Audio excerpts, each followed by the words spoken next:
put off. What?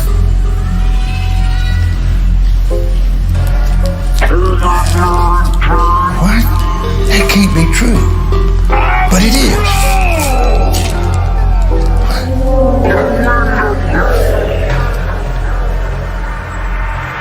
Proverbs 4:20. Your lungs are now filling up with chronic.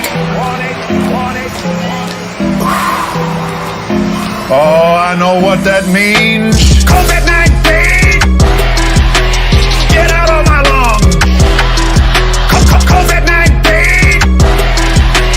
Get out of my body! Get out of here! You don't rule me!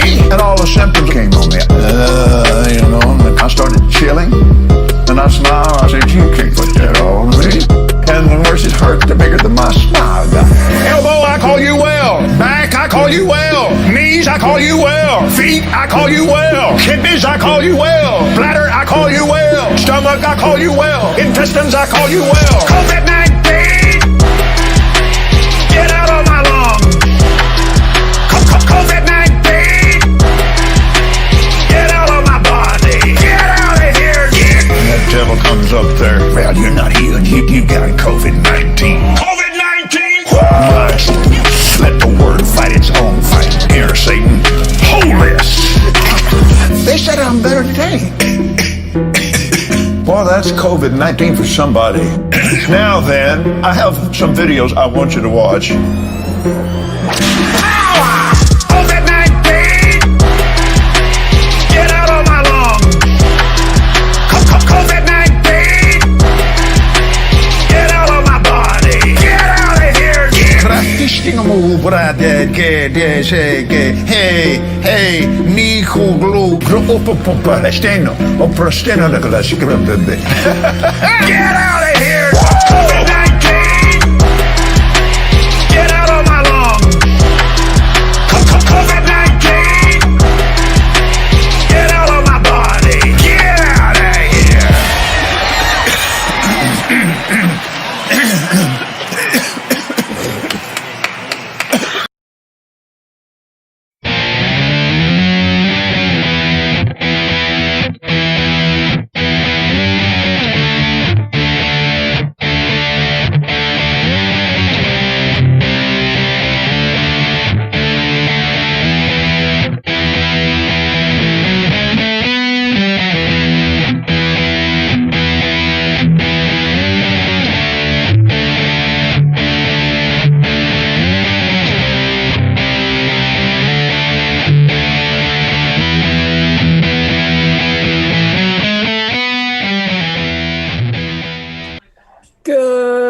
Morning, good afternoon, or good evening, and welcome to the Vanguard. For Spike, Rick Rothstein Cohen, I am Matt Wright, and together we are traversing the muddied waters of freedom. Hey everybody, Rick Rothstein Cohen here.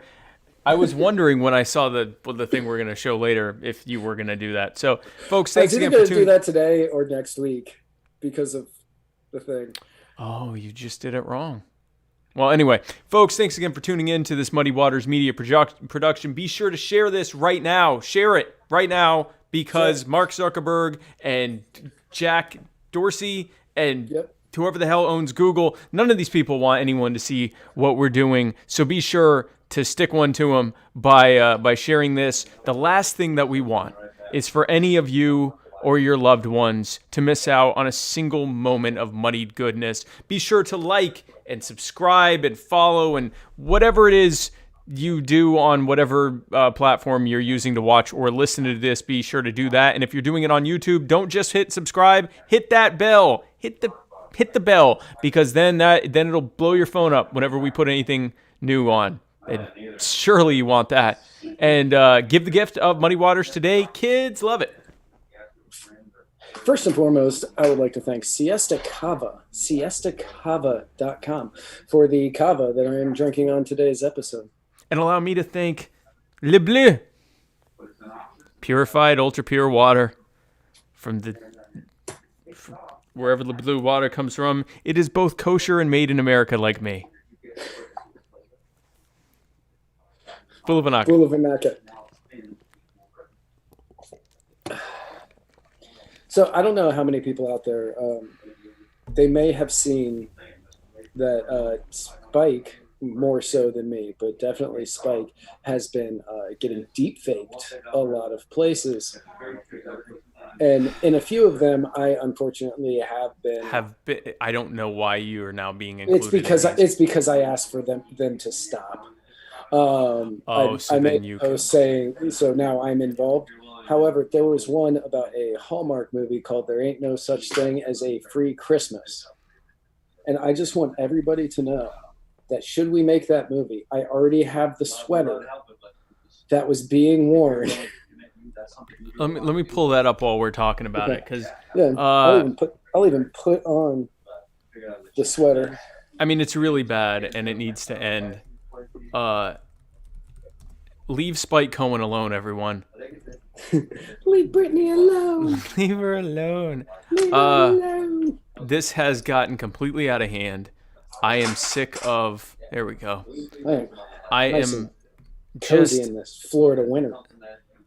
You look the same as you look in this photo. No. Hold on. Here we go. Okay. Nope. There we go. This is what we're dealing with right now. As you can see, I am already prepped for my role. I am ready. Spike just needs that purple dress and long brown hair. This needs to end. Enough. This episode is brought to you by the Libertarian Party Waffle House Caucus, the fastest growing waffle-related caucus in this or any other political party in this godforsaken country. Really, or any other godforsaken country either. This episode is also brought to you by Black Coffee, spelled BLVCK, because what the hell? Nothing matters anymore. Nothing is sacred. Everything is everything now. BLVCK Brews, blackbrews.com, to taste the most delicious cold brewed organic coffee to ever be horrifically misspelled. Be sure to use the checkout code MW for muddied waters, or I mean that could be parsley the way these people spell. MW for free shipping. This episode is also brought to you, of course, by Henry McMaster, governor of South Carolina, who was, and shall remain a bitch. And this episode is also brought to you by personal injury attorney Chris Reynolds, attorney at law, the fastest growing personal injury attorney to be a sponsor of this show.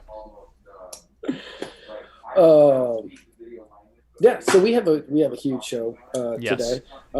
It is the 4-year anniversary of the very first time these microphones, well, not these microphones, but other microphones, were used to record an episode of a show that later became the Muddied Waters of Freedom. So we have a lot of big stuff planned. Is there background noise on your side? Possibly. Okay. Possibly. Okay. But I saw that my audio isn't good, and no, your audio is good. There's just something happening in the background. Right. Yeah. Okay. There is something in the background. Okay. All right. Go ahead. Yeah, because Matt Hicks said Matt's sound is not good. Yeah. No, you sound fine though. Anyway, go ahead. This is our 4th anniversary episode. 4th anniversary episode. And so obviously, thank you to everybody out there. We are going to have to do things a little out of order this week. So we're going to have to move the rapid fire because we have a guest on this week. Yes. We have a guest on this week, and he has to be in a meeting at 8:45. So we're going to bring him on starting out, and then we're just shuffling things all day today. But allow us to bring on Aaron Cooperrider, the owner of Brewed Cafe I believe it Brewed Cafe, Brewed Coffee Shop in Lexington, Kentucky. You may have heard about him. Let us bring him on now. Hey, Andrew, thanks. Well, nope, that's not. Okay, so the way it's going to work is whichever one of you is speaking is going to show up on the left. So that's how we're doing that. Andrew, thanks so much for coming on Muddy Waters to the Muddy Waters of Freedom. Oh, thank you, Spike, and thank you, Mike. I figured. Well, you called me Aaron. I'm did. really Andrew. Yeah, I called you Mike. fair. You're really Matt. I just thought that's what we were doing today. Yeah, we're just gonna roll with it. No, I'm just giving you our time. I don't know why I wrote. Yeah, you're fine. I don't know why I wrote Andrew down, or Aaron down. Andrew, thank you so much for coming on. We definitely appreciate it. Now, it's brewed. Is it brewed cafe, brewed coffee, brewed? It was brewed coffee and beer. Okay. I guess right now it's just brewed coffee because the ABC came in and took away the beer part. So right now, so it's just brewed coffee now. Brewed coffee and more coffee. Right. It's brewed coffee. We're just brewing so much coffee here. Brewed coffee and knock on the counter right. Maybe the beer shows up in your hand. Who knows? Right. So let's. Can you tell anybody who already doesn't know why it is that you are now just brewed coffee instead of brewed coffee and beer? Well, we got here in Kentucky mandated about 2 weeks ago to close the indoor dining, and my coffee shop is 90% indoor dining, and we've got a big bay door. I opened that up a little bit. I Googled what was a patio. It said it was a concrete pad with an overhead. And I said, I've got polished concrete floors. I've got a roof. I'll just crack this door open. I'm a patio now. Makes sense to me, right? Makes sense. Yeah. Well, sounds like a patio to me. Yeah, that's what I thought. But they banned indoor seating for eating, and obviously I'm like, hey, I can't survive with that. So I cracked that door open, and then Karen, that was her real name, Karen, I'm not making that up, from the health department came in and said, Mr. Cooperrider, I'm here to destroy your business. And I said, come and take it. That was the literal post on our Facebook, was a picture of the health department closure order, and we captioned it, come and take it, with the nice letters there. So right. No, so the contention is that you could have just the coffee, but you couldn't have the food or the alcohol and remain indoor. No, I indoor. couldn't have coffee either. Nobody. Oh, you can't have anything. Drinking. No, they couldn't sit in there and drink coffee. Nothing. Okay. And so a lot of people are confused on this. They're like, "Oh, what do you mean? You've got to go, carry out, delivery." Okay, here's the first thing. Name one time anybody has gotten coffee delivered by the cup. Yep. I mean, what are you gonna do? Pay $8 for a cup of coffee to get delivered to you and it's cold? That doesn't make any sense. I'm not gonna lie, I have done that. Well, it's exceedingly rare. Yeah. I was gonna say, Matt, I can't build a business off you, bud. Okay, another one's like you. I was at a convention. I didn't have a car, and there was nowhere for me to get coffee that was walking distance, so I Uber Eats'd it. Oh gosh, was it cold?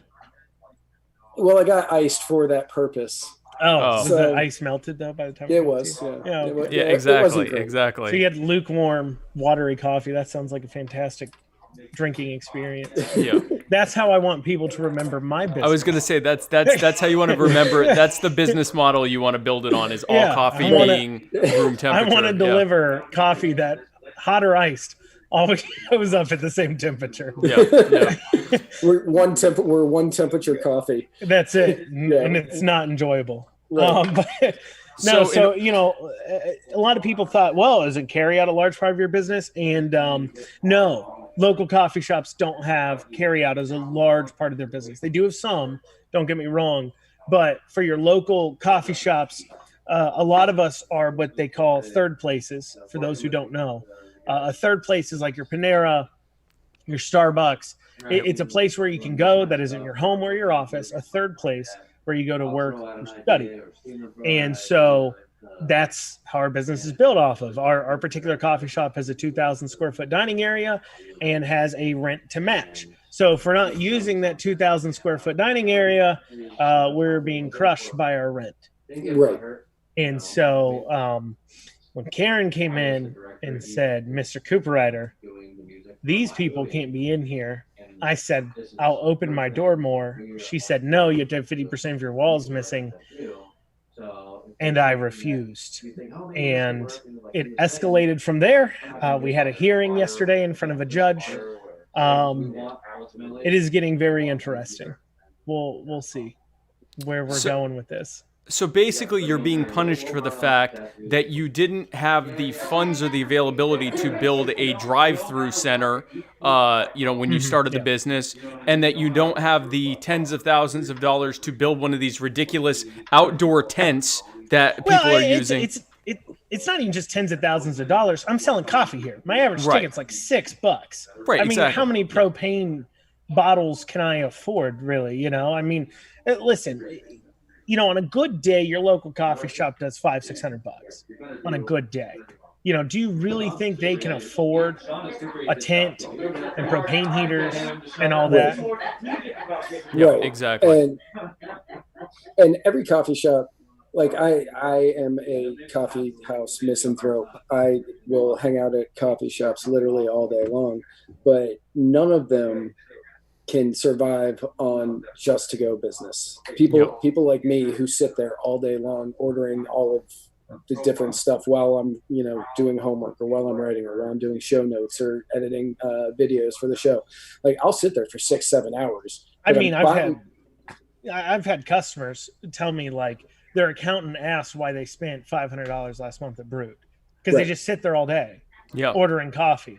And once again, the business has that large of a dining area for that reason. We're the largest indoor-wise coffee shop in Lexington, Kentucky here, and so it's you've got to rent to match, you've got utilities to match. So the governor throwing us a bone said, "Hey, on December 1st, you can apply for $10,000 to help pay your bills." To which, first off, I qualified for a $15,700 EIDL loan 6-7 months ago now, and I haven't gotten it yet. Right. And so I don't really believe people on a large scale are getting this money because my personal experience with all of it has been 50-50 on if I'm getting it. And then on top of that, 10,000 doesn't go very far. As I just said, a good day at a coffee shop, an average day for us is $400-500. Multiply that out, we're doing over 10 grand in revenue a month. Right. And the lockdown order alone was for a month, and they're going to renew it. It's not like the numbers are going to go down. It's wintertime. Everybody's inside. Everybody's getting sick anyways, and they're just probably going to call it COVID. Well, and the reason they're getting sick, incidentally, the reason they're getting sick is because they're inside. The reason that cold and flu season sees more people with cold and flu is because people are indoors around each other more often. So now they're telling us to stay inside and not go anywhere and not go outside at all. And what's real crazy too is my main demographic is obviously age, 18 to 30, right? Right. And in the entire state of Kentucky has 4.4 million people. There's been one death from COVID in that age range. That is their official numbers, not this listed as that comorbid. No, literally their official number is one. Under 40 in the state, it is 15. Under 30, it's 3. I mean, I don't think a coffee shop is the worst yet. And not to go on a rant about the data, but the study they're all going off of that have decided restaurants are terrible is a study done with 150 people that were positive, 150 people that were their control that were negative, and they just asked them both what they did. I only have a high school diploma. I did take AP Problem Stats, and they taught me something that said correlation doesn't exactly mean causation. And generally speaking, if you're going out at all, you're probably more likely to get sick in general. And, I don't know about you, but I tend to always go out to eat when I'm going out. That's generally part of my plan is to Right, stop for right. dinner or lunch. And so, but what was funny about that study is they had a specific question for bars and coffee shops, and only 3% more of people who tested positive went to bars and coffee shops than the people who tested negative. But yet, they lump us in with the restaurants, which were 2 to 1 in the same category. And the absurdity is, like you said, correlation does not mean causation. It's also really, really falsifiable. If you have data that's based entirely on anecdote survey, right? So it's based on, hey, did you do this? No. You have no idea if they did or didn't. You don't know if they said yes because they want you to think they're cool and have friends that they go to restaurants with. You don't know if they said no because they don't want to be judged by the fact that they went out to a restaurant. Like, you're not actually just testing whether they did or not. Well, 70% of those people also said they wore a mask that tested positive. So, well, it sounds to me like there's a high correlation with mask wearing. Maybe that ought to be banned. Right? They actually, I believe in the study I was looking at, the ones who tested positive actually wore their masks more in their reported question than people. That doesn't who didn't. surprise. Now, do I think that's actually true? No, I think though they tested positive and they're like, "Were you wearing your mask?" Like, "Oh, of course I was." Yeah, exactly. Yeah. So how many of them were going, no, I didn't go anywhere?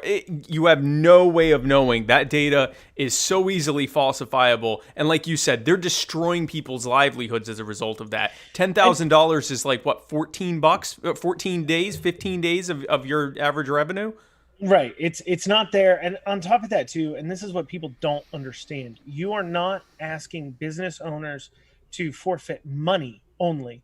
And people keep saying, "Oh, it's about money." That's not what it's about. It's about the fact that I have to look my wife in the eyes and say, "Hey, remember all those years?" Because I've been in business for myself for 3 years, that we had sleepless nights, that you didn't see me for days, that we got 2 hours of sleep over the course of 48 hours, the time that instead of going on that vacation, we put 10 grand into our payroll, those months where we paid others instead of paying ourselves, all to build a better future. It's gone. It's gone. Yeah. It's just gone. And I can't do nothing for it. That's why I said no. I'm willing to comply as far as I can, but once I can't anymore, and my choice is to give up that sacrifice, I can't do it. I can't look my wife in the eye and say, "I'm sorry. I didn't stand up enough." I get it, man. I get it. And everything that I've been seeing, like you have been fighting this tooth and nail, which good on you. So many other people who say, "Oh, I'm against the shutdowns. I'm against these lockdowns. I'm against these government regulations of my business during this time period." That like they're hurting me. They're hurting me financially. They're hurting my business. You have been fighting it tooth and nail, and even to the point where it could potentially cause. You may be held in contempt if you don't comply. You may. Yeah, I could very well over the next couple of days. I could get arrested for making a cup of coffee in America. Yes, right. And that was something I didn't know if you were going to be able to come on, because when we started talking about this, you said that you had a court date on Monday. I had a court date yesterday, and there was a chance that you could be held in contempt. So you didn't know if you would be able to make it on, which is why I didn't want to announce that you were the guest on the show. No, and I don't blame you, because I still don't. I mean, right now, if you're to ask me, I don't even know if we're operating tomorrow. I mean, it is, there's some meetings tonight that we're going to talk about some things. I have no idea. And when it comes to the fight and the pushback, and we're starting to see some things. We've got here in Kentucky, the people who set it up, they came and they spoke to me for a while before they decided to do so. We've got about 100 restaurant owners that have signed on to a petition saying they're opening up December 17th with 50% capacity, whether the governor allows them or not. They're just doing it.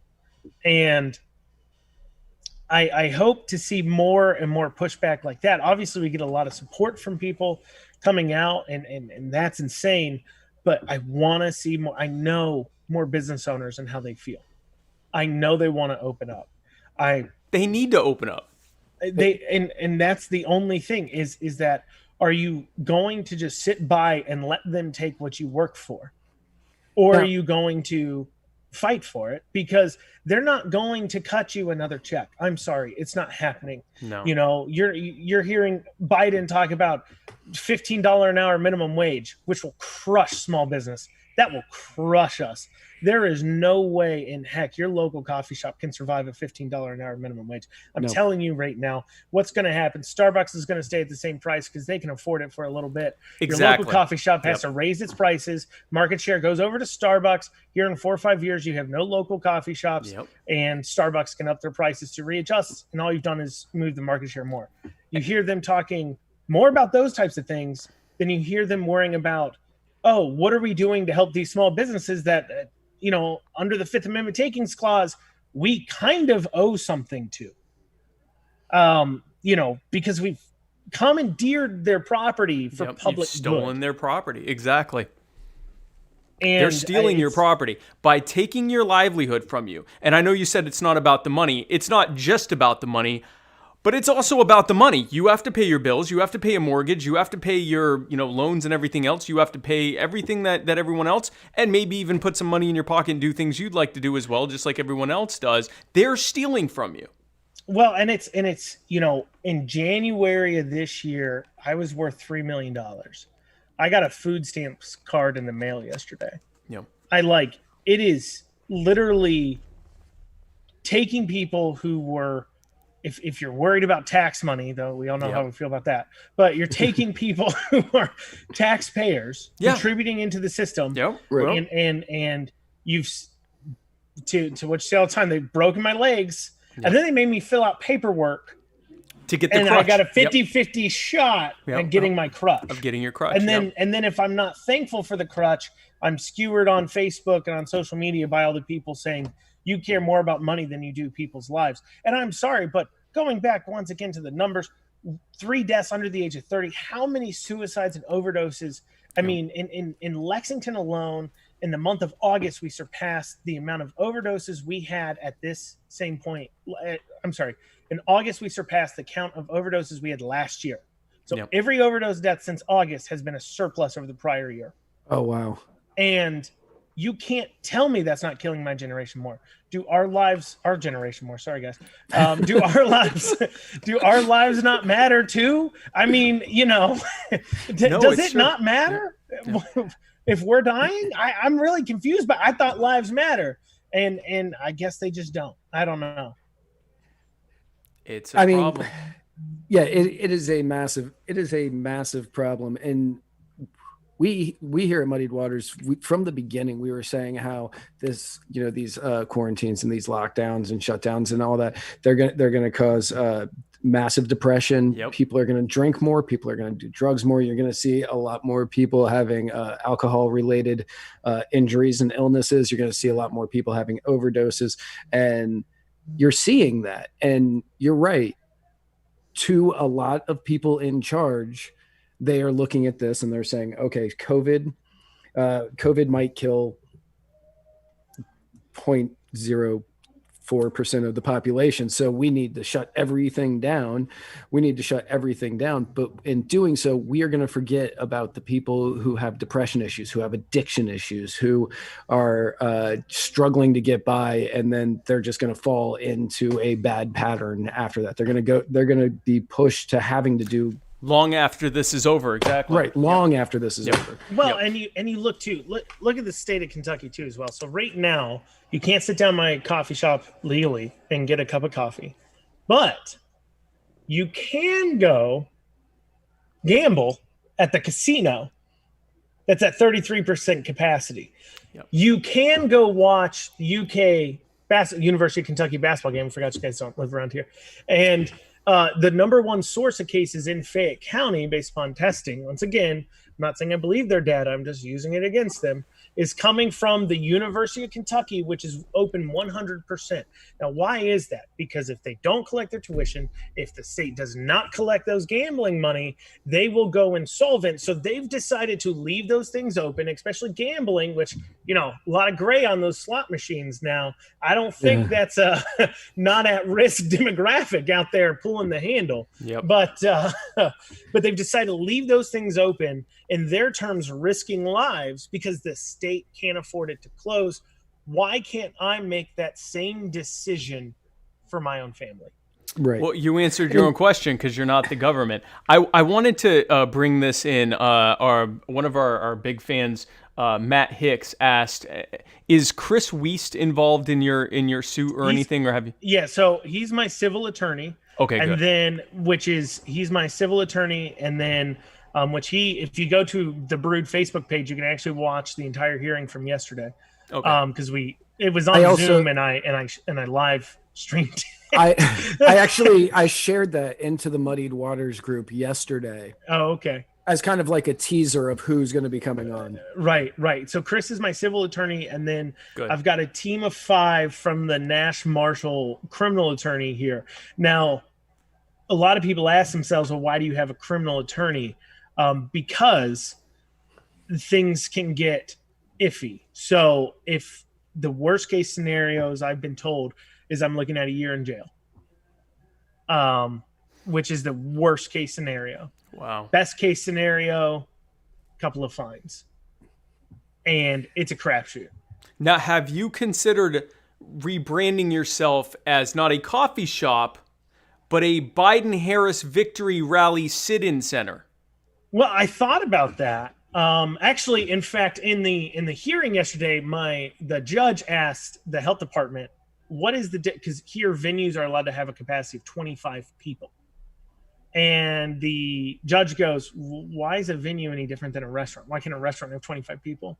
And the health department goes, I don't know. We didn't write this order. The governor did. We think maybe it has something to do with taking your masks off to eat. So they're not even able to competently defend the order that they're. And if the brief we filed beforehand, they knew that question was coming, because that's what we filed in our brief. Are you telling me that government is incompetent? Yeah, they had hours to prepare for that question, and their best. I think something about taking your mask off to eat. I don't know, man. I didn't write it. Well, probably, I don't know if you feel comfortable answering this or not, but just based on that, it's kind of sounding like maybe the judge might be a little bit amenable to your argument, or at least it has some thoughts going on there about how this might not be the best idea. My lawyer has said that there's been a ruling, and my lawyer has said that I should not acknowledge the ruling because I am unaware of the ruling. But there has been a ruling, I'm told. I haven't read it. I'm unaware of it. Okay. I haven't heard about it. Maybe if you Google about it, you might find it. No, I just try. I literally just tried to do that, and there's no new news on it. Oh, okay, gotcha. No new news. Okay, so yeah, we're all in the dark on this side of things, and I do not suggest anybody to go Google it, because there was not been any news within the past hour about this. But I do have a meeting here in a bit. I still have time though. Don't worry, guys. I still got like 10 minutes. But we are figuring out what the judge comes back with, and then let's say he comes back with something saying we have to completely shut down. How far do we want to take it? As far as are we, because here's the bottom line. I mean, the whole thing started over my family, and I'm not trying to miss my son's birthday here in 6 days. He's turning 9. I'm not trying to do those things, but at the same time, I want to have something to leave my kid. And, I'm 28. I don't have I only have a high school diploma. It is hard to think, will I ever be at this point? Will I ever be able to build back again? A lot of people are like, oh, you'll do it again. You'll do it again. And it's very easy. Yeah. It's there's easy a to say reason that. why. Yeah. Yeah. See, there's a reason why. This is a dirty little secret. There's a reason why all the very successful businessmen are the ones that stump for the most amount of communism and socialism. Okay. They feel guilty because they feel like they got lucky. and they don't feel like if you took it all away from them, they'd be able to do it again. And they think they got lucky, and they feel bad about it. And the way that contributes in is a lot of times successful business people just feel like they got lucky, and they don't know if they can do it again. And I feel the same way. I don't know if I could build back again. I'm not going to lie. I honestly believe that the reason that the most wealthy support these things is for much more sinister reasons than that. I'm not talking about the very high wealthy. The very high wealthy support these things for completely different because reasons. It just shuts out their smaller competition. Right. Exactly. I'm talking about the, mid tens of millions people that are like 10 million, 15 million that don't have so much money and influence that they're going to be able to benefit from regulation, but that for some reason they always seem to be more liberal. Now, and from what I've read, and correct me if I'm wrong, because again, everything that I'm going on is stuff that I have seen online while I was looking up information about this. So everything that I've read is since they came in and they told you had to shut down, and you sort of were like gave the finger to the order. Everything, people have been showing support and showing up. Yeah. So should the worst happen and you have to oh, that's mine. Oh, okay. I was like, sorry. What? Oh, you're good. Should the worst happen and you have to shut down, do you think you would still have the groundswell of support from all of the people who have been showing up giving you support? Well, I think that's what the meeting's about here in a bit, is to see how many people show up. Right. We've called a community meeting to talk with the business owners in the area. Depending on how many show up, will determine a lot of how we move forward, because you can feel like you have a lot of support when you have a couple hundred people online sharing and commenting and everything else. Yeah. But the question is, who's going to show up to where, we had a case a little bit ago in Kentucky that was not a case I supported, but this case regarding an individual named Kim Davis. And I don't know if you remember this, but when gay marriage was legalized, yes, yep, she was a marriage certificate, whatever, and she refused to issue the licenses. Right. And she was in jail for 1 day, but because of the amount of protests and the people outside the prison, they immediately released her. Mm-hmm. Obviously, I don't agree with what she was doing. Obviously, we all think government shouldn't have been involved in issuing marriage licenses and shouldn't be.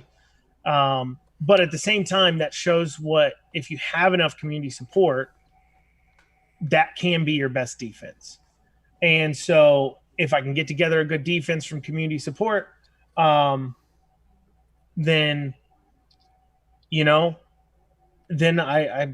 I might feel more emboldened to not follow, compared to if it's literally just me and like 10 guys that are crap posting online for me, then maybe I that isn't a good defense, and what's best for my family. You have to think of your family here. Like, it's one thing to say, I'm willing to go to jail for this, but you're not a single guy. You have to think of your family. You have to think of being able to provide and help them.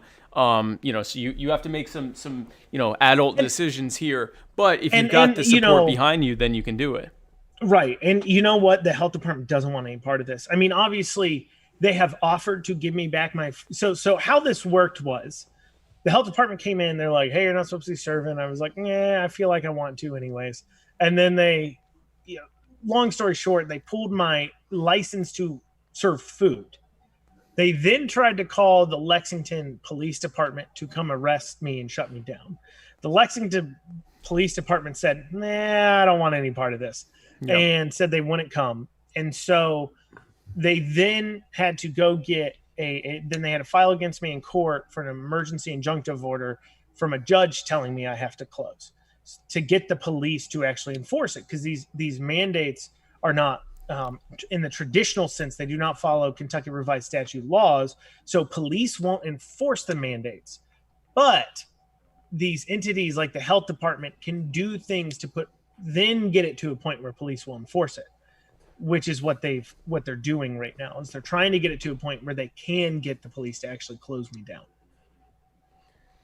And so, it's a mess there. For serving coffee. Again, Right. this is Yes. we're talking about serving coffee. And I already Yeah. know there are people going, during a pandemic. You can go to Walmart, you can go to Kroger, you can go to Costco, you can go to restaurants, you can go to church, you can go to all these different places. Here in Kentucky, you Yeah. can get I can literally go down the street and get a lap dance at a strip club called Deja Vu, because they're 18 and up and they don't serve alcohol and no food. So the health department doesn't regulate them. Yep. So I can literally go down there right now. There's and, one of those in get it. Nashville. Yeah, I can literally go down there and get a lap dance right now. I can go get some strange woman sitting on my lap Yep. during COVID, but Yep. I can't go But you sit down can't with a Drink cup of coffee several feet away from everyone else at a Right. reduced capacity. Yeah. Right. I can't do that, but I can do that. And what's crazy is you bring up that shopping thing and everything else. So during the hearing yesterday, there was a point where the mask mandate that we have issued for Kentucky came up. And it came up where when they had came in, there wasn't people wearing a mask. But the health department cited me for it, but they never actually asked if anybody there was medically exempt from wearing a mask. Right. To which the health department responded with, well, if they can't wear a mask since they offer other services like curbside and to go, they shouldn't allow people in without masks. So basically That saying violates- so Walmart can say you can't come in without a mask because they offer curbside or delivery of their groceries. So there's a way for you to get your groceries that involves you not going into their building. So they can deny you service if you can't wear a mask. That comes from the ADA. Now, here's the interesting thing. Is that not the exact same argument we use as to why people who are susceptible from COVID can just stay home? They're saying there's people who curbside, can't wear a mask can just stay home.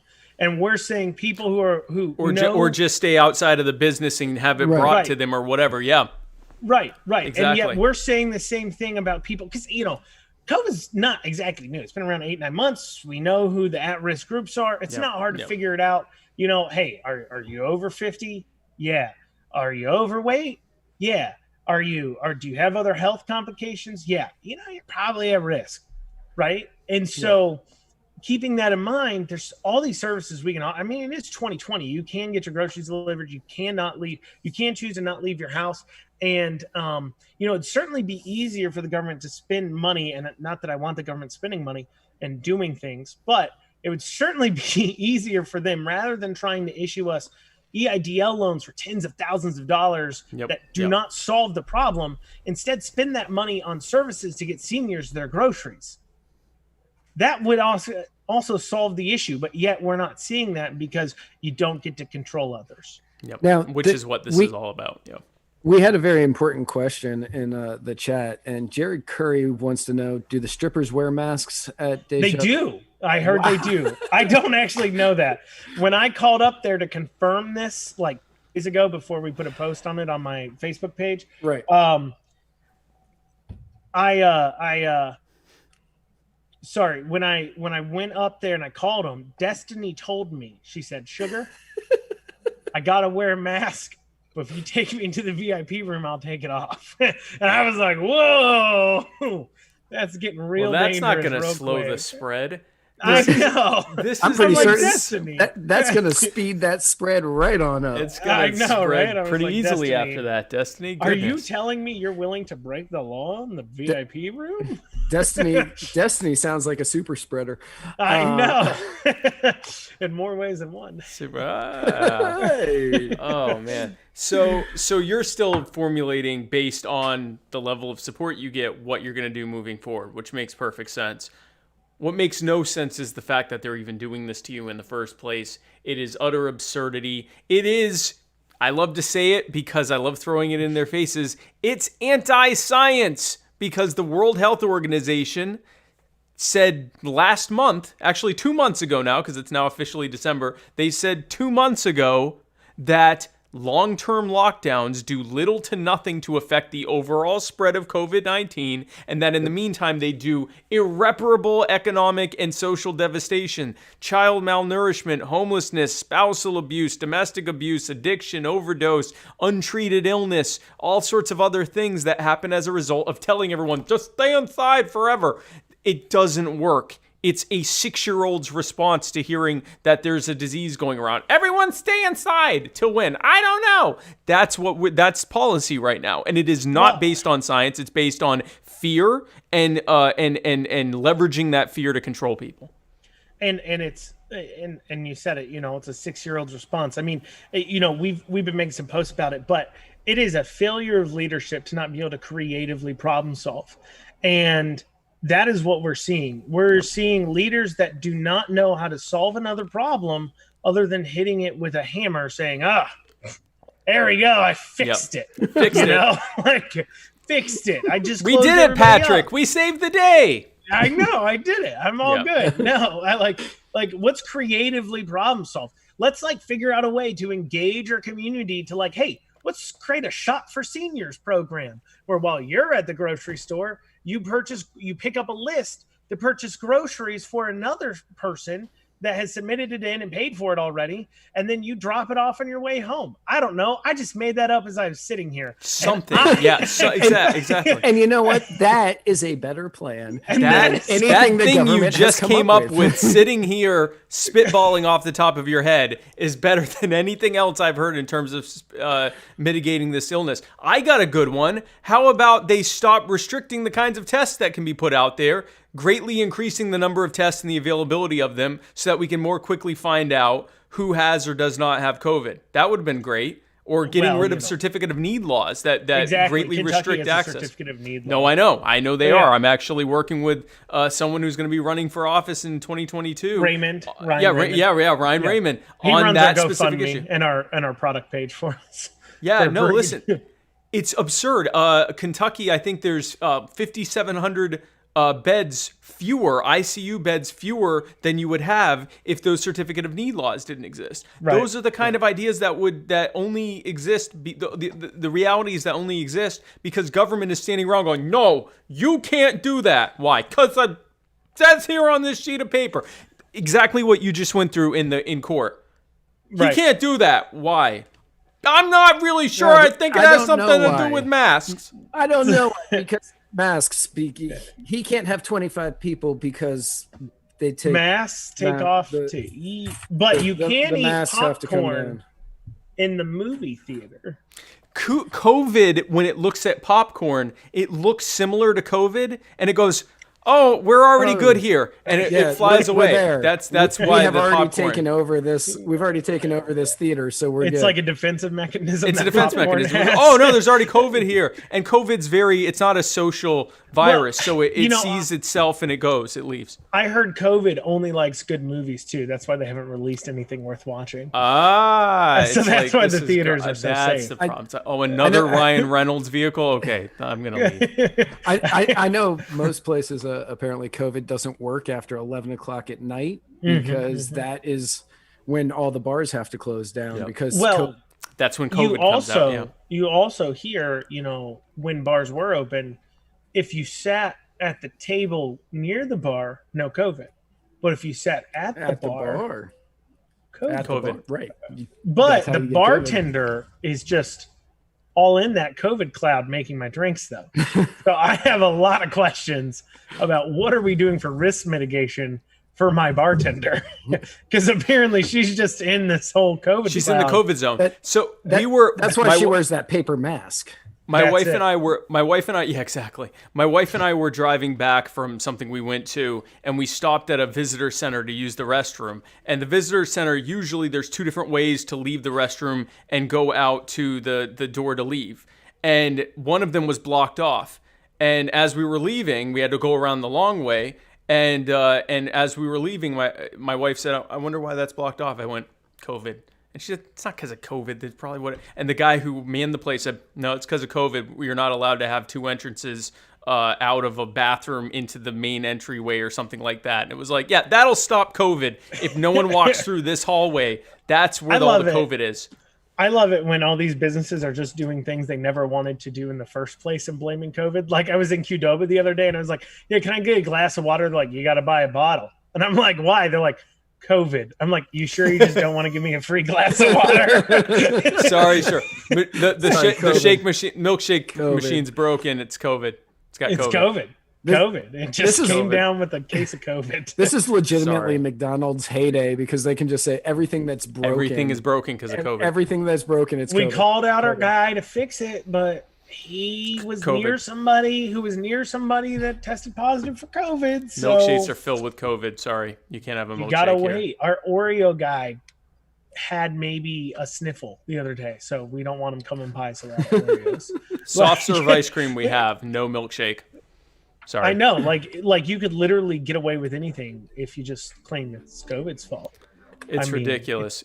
It is ridiculous. Well, Andrew, I know we've kept you way longer than we were originally supposed to. I know you've got your meeting with your attorney, but know that we are standing here with you, whatever decision you make. You have allies here at Muddy Waters Media, and there are a ton of people that are in the comments that are supporting you on Facebook and YouTube and Twitter and everywhere else. Where can people reach you if they want to be able to keep in touch with you and support you and find out more about what you're doing? So you can go to our Facebook Brood. We keep that pretty up to date. Okay. I created a parlor today because Dan Bongino actually tried to parlor at us, tagging us in something. And everyone was like, oh, get a parlor. And I was like, okay. So we got a parlor today. And I forgot the handle. I think it's at Brewed Coffee. But I heard it's hard to find people in Parlor anyways. So, but our Facebook page, we keep pretty up to date with what's going on.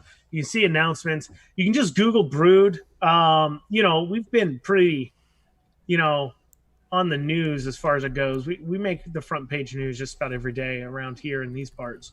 You just so you know, you are at Brewed Coffee on Parlor. Oh, okay. At Brewed Coffee on Parlor. There you go. I don't have very many followers there.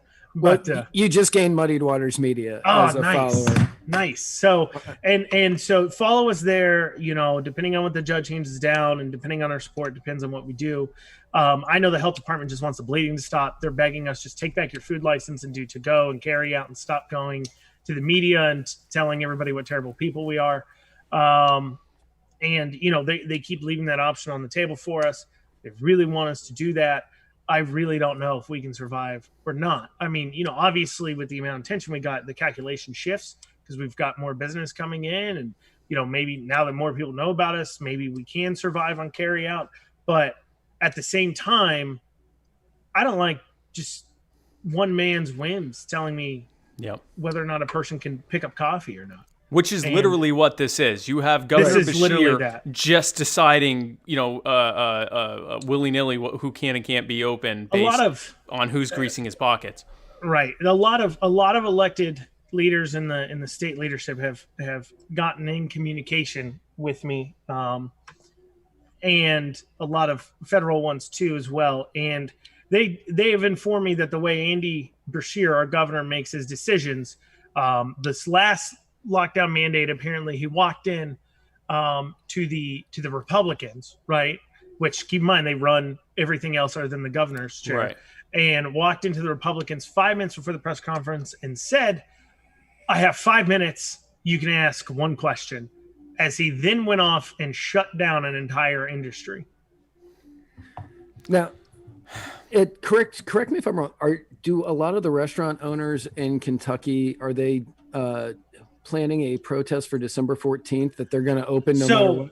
Yeah, so that gentleman there, he right? came down to Brood. He met with me, and we talked, and, his conversation with me inspired him to go ahead and start this protest. KRA, Kentucky Restaurant Association, has jumped on board. That's the largest kind of lobby group for restaurants to the government. They've jumped on board with it. A lot of people have jumped on board with it. You know what? If we go down, but 200 other restaurants open up on the 17th, that's a victory. If we go down and that means that Beshear doesn't lock us down, but opens up restaurants mid-December because he's worried about how much more rebellion he's going to get. Right, That's a right. victory. We've got to define what our victories are here, and if that's the pushback we need to get the victory, that's it. But I mean, listen, I'm not getting the 10,000 Andy offered. He already told me I'm disqualified because I wouldn't close. A lot of people have been saying, "Oh, you did this as a stunt." Listen, I didn't call Karen from the health department down. As far as our GoFundMe goes, anything that we don't use for legal defense, and my attorneys have been very gracious with me, will be refunded back to whoever donated. We're not doing it to make money off of the event. We're not doing it for any other reason that I literally just couldn't afford to close. Yep. And that's just it. I just couldn't afford to close. And if you guys want to support that, great. We have some cool T-shirts too that Ryan Raymond made for us. You can go on our shop and look. One of them said the first revolution started with tea. Well, the second start with coffee. That's I like that a lot. I like that a lot. Yeah, that one's a pretty good one. And then another one we have that's been a good seller is coffee first, revolution second. So that's been some popular shirts there. So. Well, we like it. We stand with you. Andrew, keep fighting the good fight. We support you 100%. And thank you so much for coming on. We greatly appreciate you coming on Muddy Waters of Freedom. Thank you, Spike. Thanks so much for Thanks, coming Matt. on. Yeah, appreciate it. Thank you, guys. See you. Bye. They're destroying his entire livelihood over some they are crushing. nonsense. Yeah, no, they are crushing his entire business for the sheer fact that For the Bashir fact. for the Bashir fact that they need to symbolize that they are trying to do something. In addition, so we talked about how Henry McMaster is a bitch. Andy Bashir, also a bitch. Seth Thomas Benton says Andy Bashir is a massive tool. And, Yes. I am a fan of that. Now, anybody out there who's watching, go follow Brewed Coffee on the different social medias. Show them support any way you can. I think he said he had a GoFundMe. He didn't say what the GoFundMe was. I think the GoFundMe's just... Oh, you're saying like what the address is? Yeah. So people can go out if you want to support the GoFundMe. I think it's just on his Facebook page, on the Facebook page for Brewed Coffee. Okay. Find the GoFundMe, donate what you can, help out any way you can, because Andrew is a great guy and his name is definitely not Aaron. But Andrew is a great guy. And as superfan Sarah Anderegg says, his spirits are super high, even during this time. Like, this has to be a really stressful time for him. And he is able to still come in here, laugh, joke, and smile. And that is massively enlightening. Like, it lifts the spirits. They just posted in the Facebook group, if you want to support, and you can order beans, K-cups, and merch from Brewed Co. BREWEDCO.myshopify.com, and you can get some of their merch and beans and K-cups and such there. So go out, support Brewed as much as you can. Support Andrew and his family and everybody else that works there. Because, and he's right, the $15 minimum wage will crush his business. Oh, yeah. Just as quickly as Bashir did. Or Bashir is trying to, anyway. And for the same reason, because the big corporations want it. Walmart, Amazon, all the major Microsoft, all the major companies that either aren't paying anyone a minimum wage anyway, they're already paying everyone over $15, or they can afford to pay that cost. Right. They're fine with it because they know they can afford it. They can eat the cost, maybe raise the price of things a little bit, but they can eat it. They know that their smaller competitors cannot. So they go, we support workers. No, you don't. You don't support workers. You support getting rid of your smaller competitors and Right. and flouting your own regulations that you push whenever you want to, because you know the government won't enforce them against you. That's the whole point of it. And it is brutal to watch the weaponization of government, because here you have government imposing itself in a way that greatly benefits large businesses at the expense of literally everyone else, and anyone who speaks out against it is labeled a COVID denier who hates my grandparents and wants them to die. There's no nuance here at all. It is impossible that someone could actually say, you know what, I think masks and social distancing and all that stuff is a generally good idea when you're feasibly able to do so, but you can't shut down the entire world and expect the outcome of that to be better than the outcome of a virus naturally spreading. And if the government did actually care about stopping the spread, they'd get out of the damn way of healthcare workers so that they could actually work to slow and stop that spread in the first place. So it's just utter nonsense, and I hope he prevails. And it just needs to end. All these things just drive home why we need to grow the libertarian movement into something that can unseat these people and just get rid of them, so we never have to worry about this kind of nonsense again.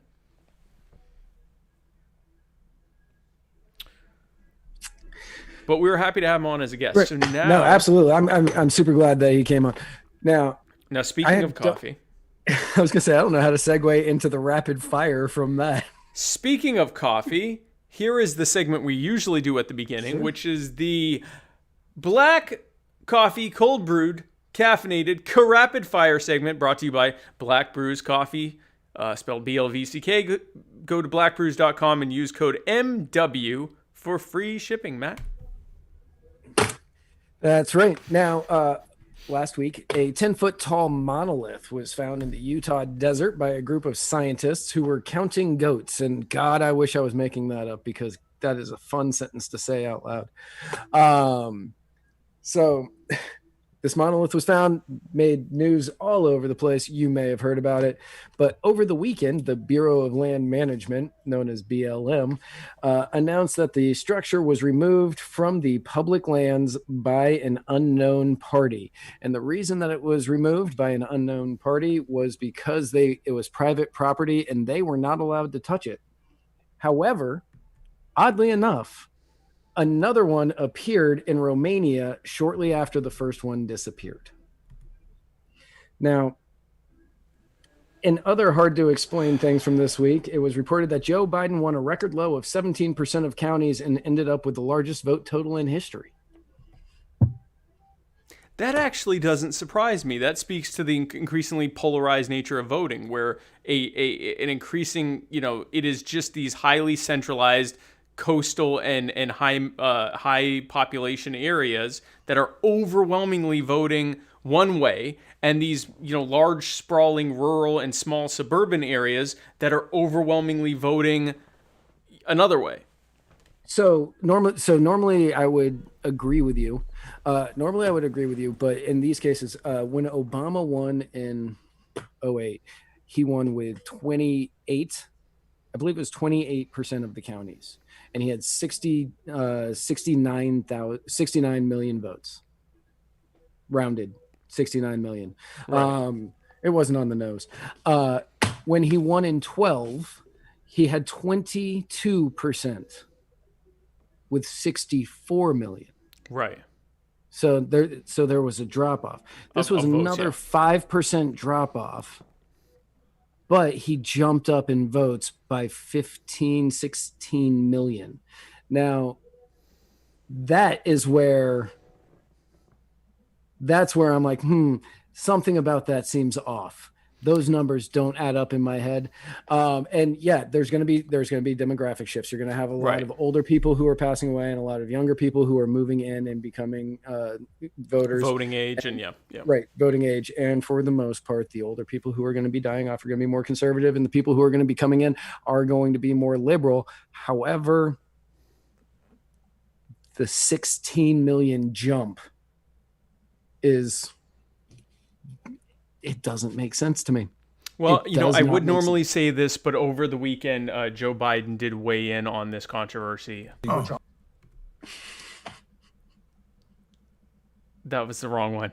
That was the wrong. That was definitely over the long wrong. weekend. Joe Biden did weigh in on this controversy. And I had a nurse nurses at Walter Reed Hospital who would bend down and whisper in my ear. They'd go home and get me pillows. They would make sure they'd actually, probably nothing ever taught in, you can't do it in the COVID time, but they'd actually breathe in my nostrils to make me move, to get me moving.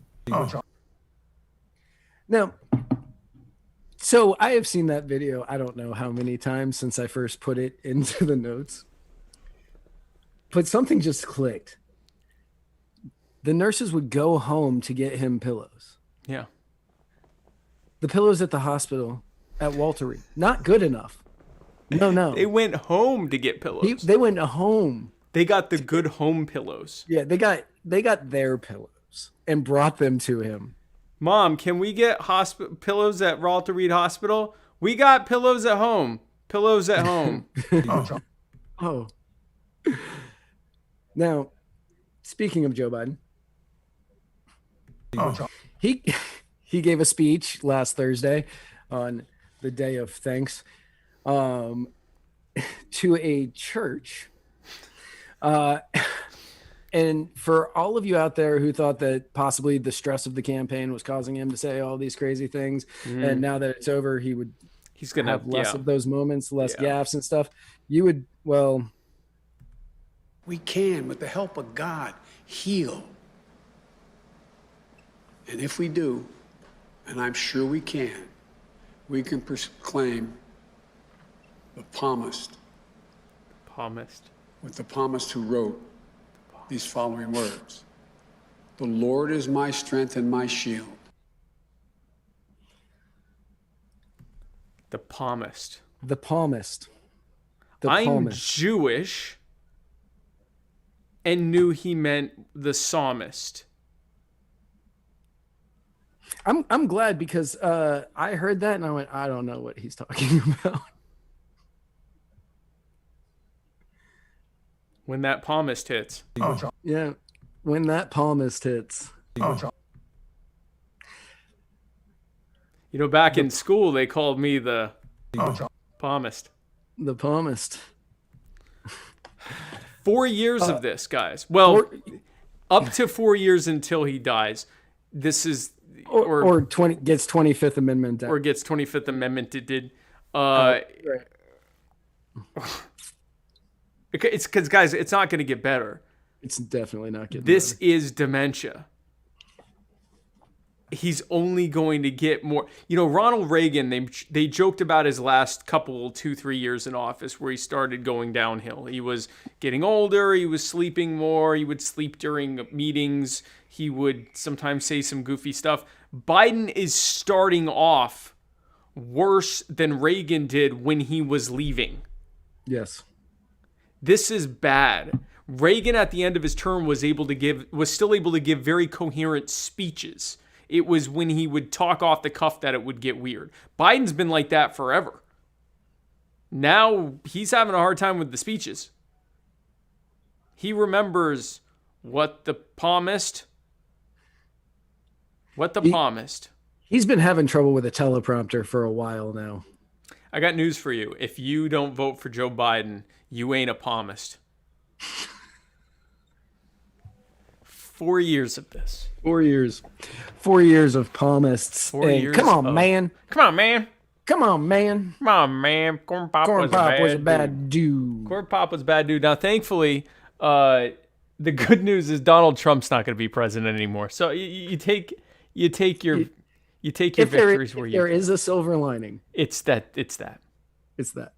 Now, Trump has admitted that he would vacate the White House should the Electoral College select Biden. Should select Biden, the Supreme Court fails to hold up any of the lawsuits about election fraud, or even refuses to hear them. Now, however, sources have stated that he is planning a competing event for Inauguration Day to announce his run for 2024. And this is not a joke. That is not a joke. I mean, when I wrote sh- that, I said I'm gonna have to get a graphic because everybody's gonna think I'm kidding. this is honestly, not only is it not a joke, it's what we should have expected. Right. There was no way that Donald Trump is going to allow the fact that he's no longer president Take him out keep of the him headline. from making everything still about him. And what's going to be interesting is to watch and see if the media continues to let it be about Trump. I think they are, and here's why. He's way better for ratings than Biden is.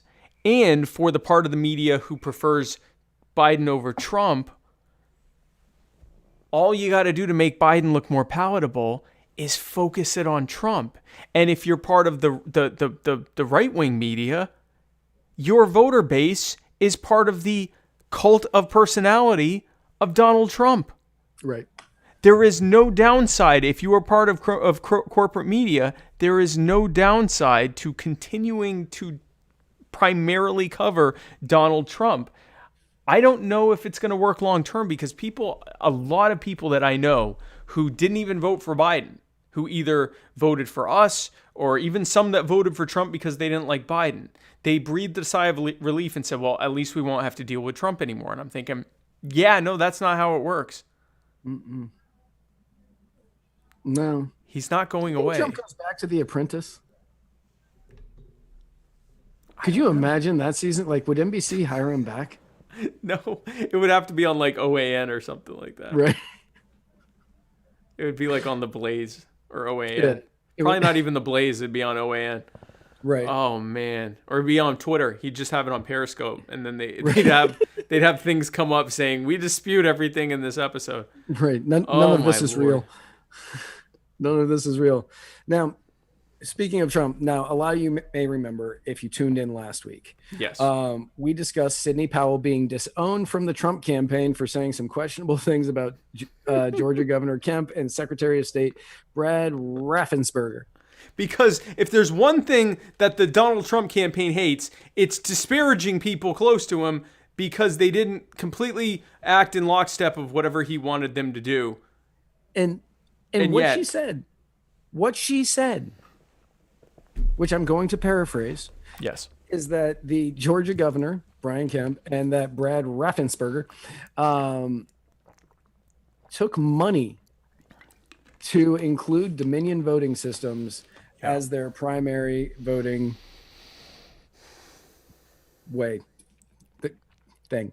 Now, on Sunday, in the first interview since he lost, the president blasted the use of Dominion voting system machines in Georgia, placing blame on Kemp and Raffensperger for approving the use of the machine.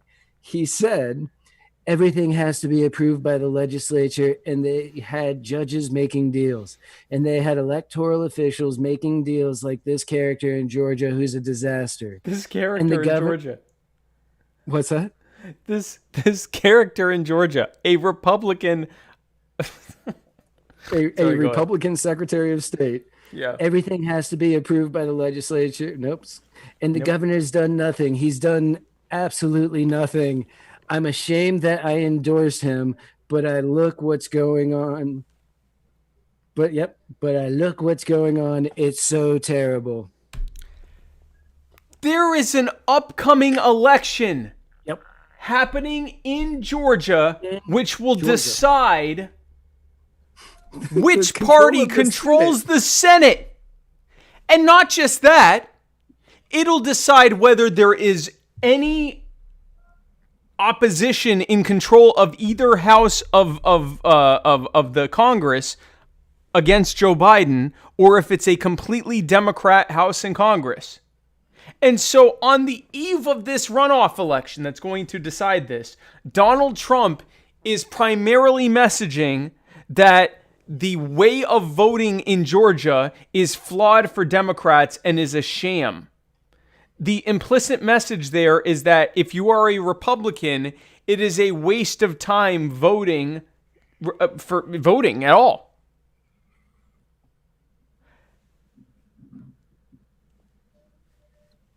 Because it's all about him. Yeah. He from the very beginning, I don't know how many of you remember this. Back in 2015, during the first Republican debate. Yep. I will always remember this. Alexander Snicker, it was on his birthday, and he did a live stream of it, a watch along thing, sort of like what we do for our debate events when they don't get taken down. They did it correctly, and you had to have it on. You had to have it on your own TV, and then they just talked about it. But I remember one of the questions that was asked was, does everybody here, or please raise your hand if you do not agree to sign a paper that says that you will support the eventual nominee? And Donald Trump was the only one that didn't raise his hand. Or sorry, he was the only one who did raise his hand. Yeah, he's the only one that did raise his hand. He was the only one that raised his hand, and there was laughter because you knew that was a Trump framed question, because he had said multiple times, I don't know if I'm going to support whoever it is. If it's not me, I don't know if I can support him. And so they asked that question, and he raised his hand because the GOP from the beginning, they were trying to have him not win. Oh, they were horrified. They were horrified. And the reason they were horrified, because I know some of the people that are in statewide leadership positions in the Republican Party. Mm-hmm. Their concern wasn't even that he couldn't win in 2016. Their concern is what's happening right now, is that eventually the public would sour on him and he would drag the party down with him, because everything is always about him. It has nothing to do with anyone else. It's always has to be primarily about him, which means if he loses, he doesn't care if everyone else has to lose in the process of him blaming everyone for why he lost. We just had an election where Joe Biden beat Donald Trump, but where Republicans gained everywhere else. In other words, this was not a blue wave election. It was just the opposite. It was not a red wave election, but actually a red correction from the blue wave of 2018, but also where they said, you know what, we're done with Trump. We're sick of Trump.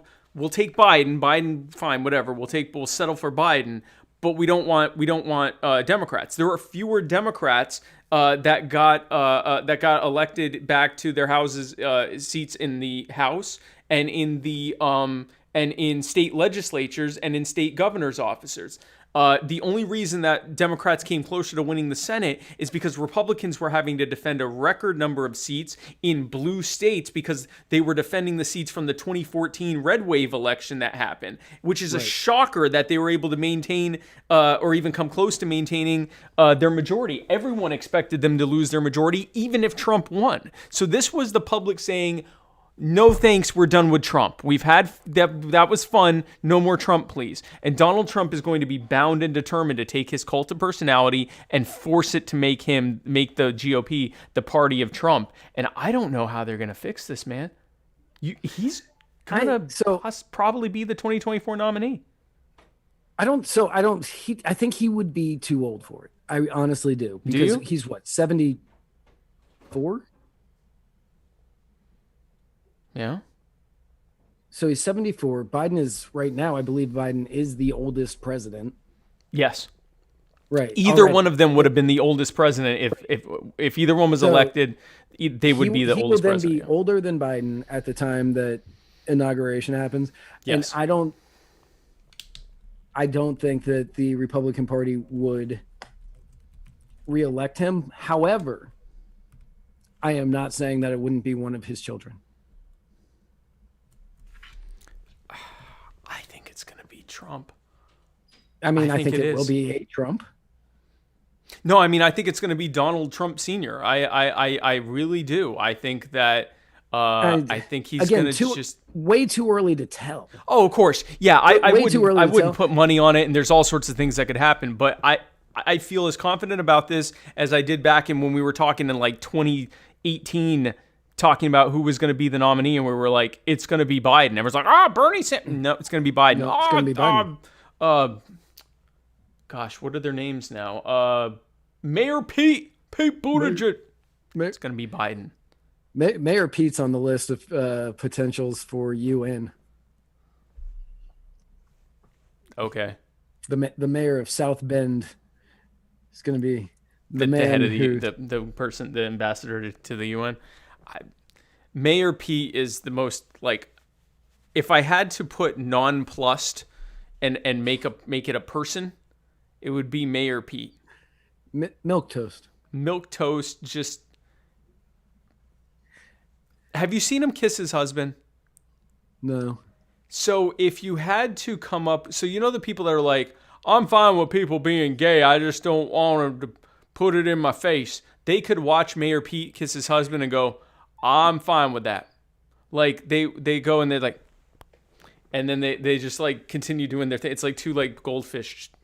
So I've seen him eat a chicken wing, and that is the most disturbing thing he looks like a rat, like at some cheese. Yeah. Yeah, that's where can't trust a man that eats a chicken wing that way. I don't trust anyone who does anything that way. If it is ever corn, if it is corn, I accept it. And make that face? Well, maybe not make the face, but the motion, but it's the face.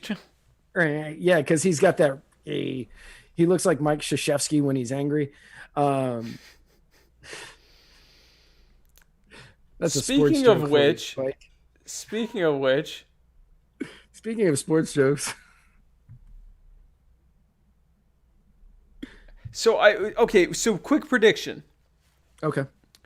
Who do you think's gonna? Do you think the Purdue or Ossoff's gonna win the runoff in Georgia? And keep in mind, you may not know this, but Shane Hazel, who was the Libertarian nominee, he what's that? Were you telling me that? No, I'm telling the public. Oh, okay. I was like, no, I know you're a member of the Libertarian Party of Georgia. I know you know who Shane Hazel is. But I know him well. Yeah, so Shane Hazel, who was the LP candidate, he obviously didn't make it to the runoff, and the Republicans have been trying to court his supporters. So Rand Paul came on his show, pretty good show, but it ended in Shane saying, "Yeah, it looks like the Republicans," and he actually kind of got Rand to admit that the Republicans don't back up what they say. And as a result of that, Senator Perdue, who previously had said he was going to be on Shane's show, he sent a message to Shane saying, well, because you don't think that there's, any difference between Republicans and Democrats, I don't see much use in coming on your show. So I'm going to go talk to people who recognize the need to make sure the Democrats don't take control of the Senate. In other words, I'm not going to try to convert voters who aren't sure who to vote for yet to vote for me. I'm going to go talk to people who already decided they were going to vote for me. I'm going to take my ball and go throw it into my echo chamber. And my echo chamber is largely going to not vote because our party's leader, the president, told us not to. Just told him not to. Because the president, and I was talking with a MAGA guy earlier today, and I did not get a chance to fact check this, but he said that Trump is going to Georgia this weekend. I don't know if that's true. I know he's going on the. I know he's going. Hold on, he is going soon. It might be this weekend. Yeah, he's going to Georgia. How do you think? So I guess that's the question for you, Matt, and for you folks that are watching. Do you think Trump's gonna help in Georgia? So I think Purdue wins. Okay. I think Purdue wins. Kelly Loeffler, possibly. I mean, that one's tough. I don't know. The Republicans need both to win. Yeah. Otherwise, it is a virtual tie, which Kamala Harris makes a Democrat lead. So the Republicans need both to win, but who is that? Warnock? Is it Warnock against Loeffler? I think so. It's Ossoff against Against Purdue, and I think Warnock against Warnock, Loeffler. right? Yeah. However, if Purdue wins, I don't see how Loeffler would lose, because you would imagine same vote totals. In theory, yeah, I mean, you would think, theory. especially as polarized an election as this is, right? And then for a runoff, where it's like, okay, but who do you really want? Think that no matter, if Purdue wins, I think Loeffler wins. I don't know who wins. I'm trying to figure out whether Trump's going to be a net benefit or a net harm in whatever he does this weekend.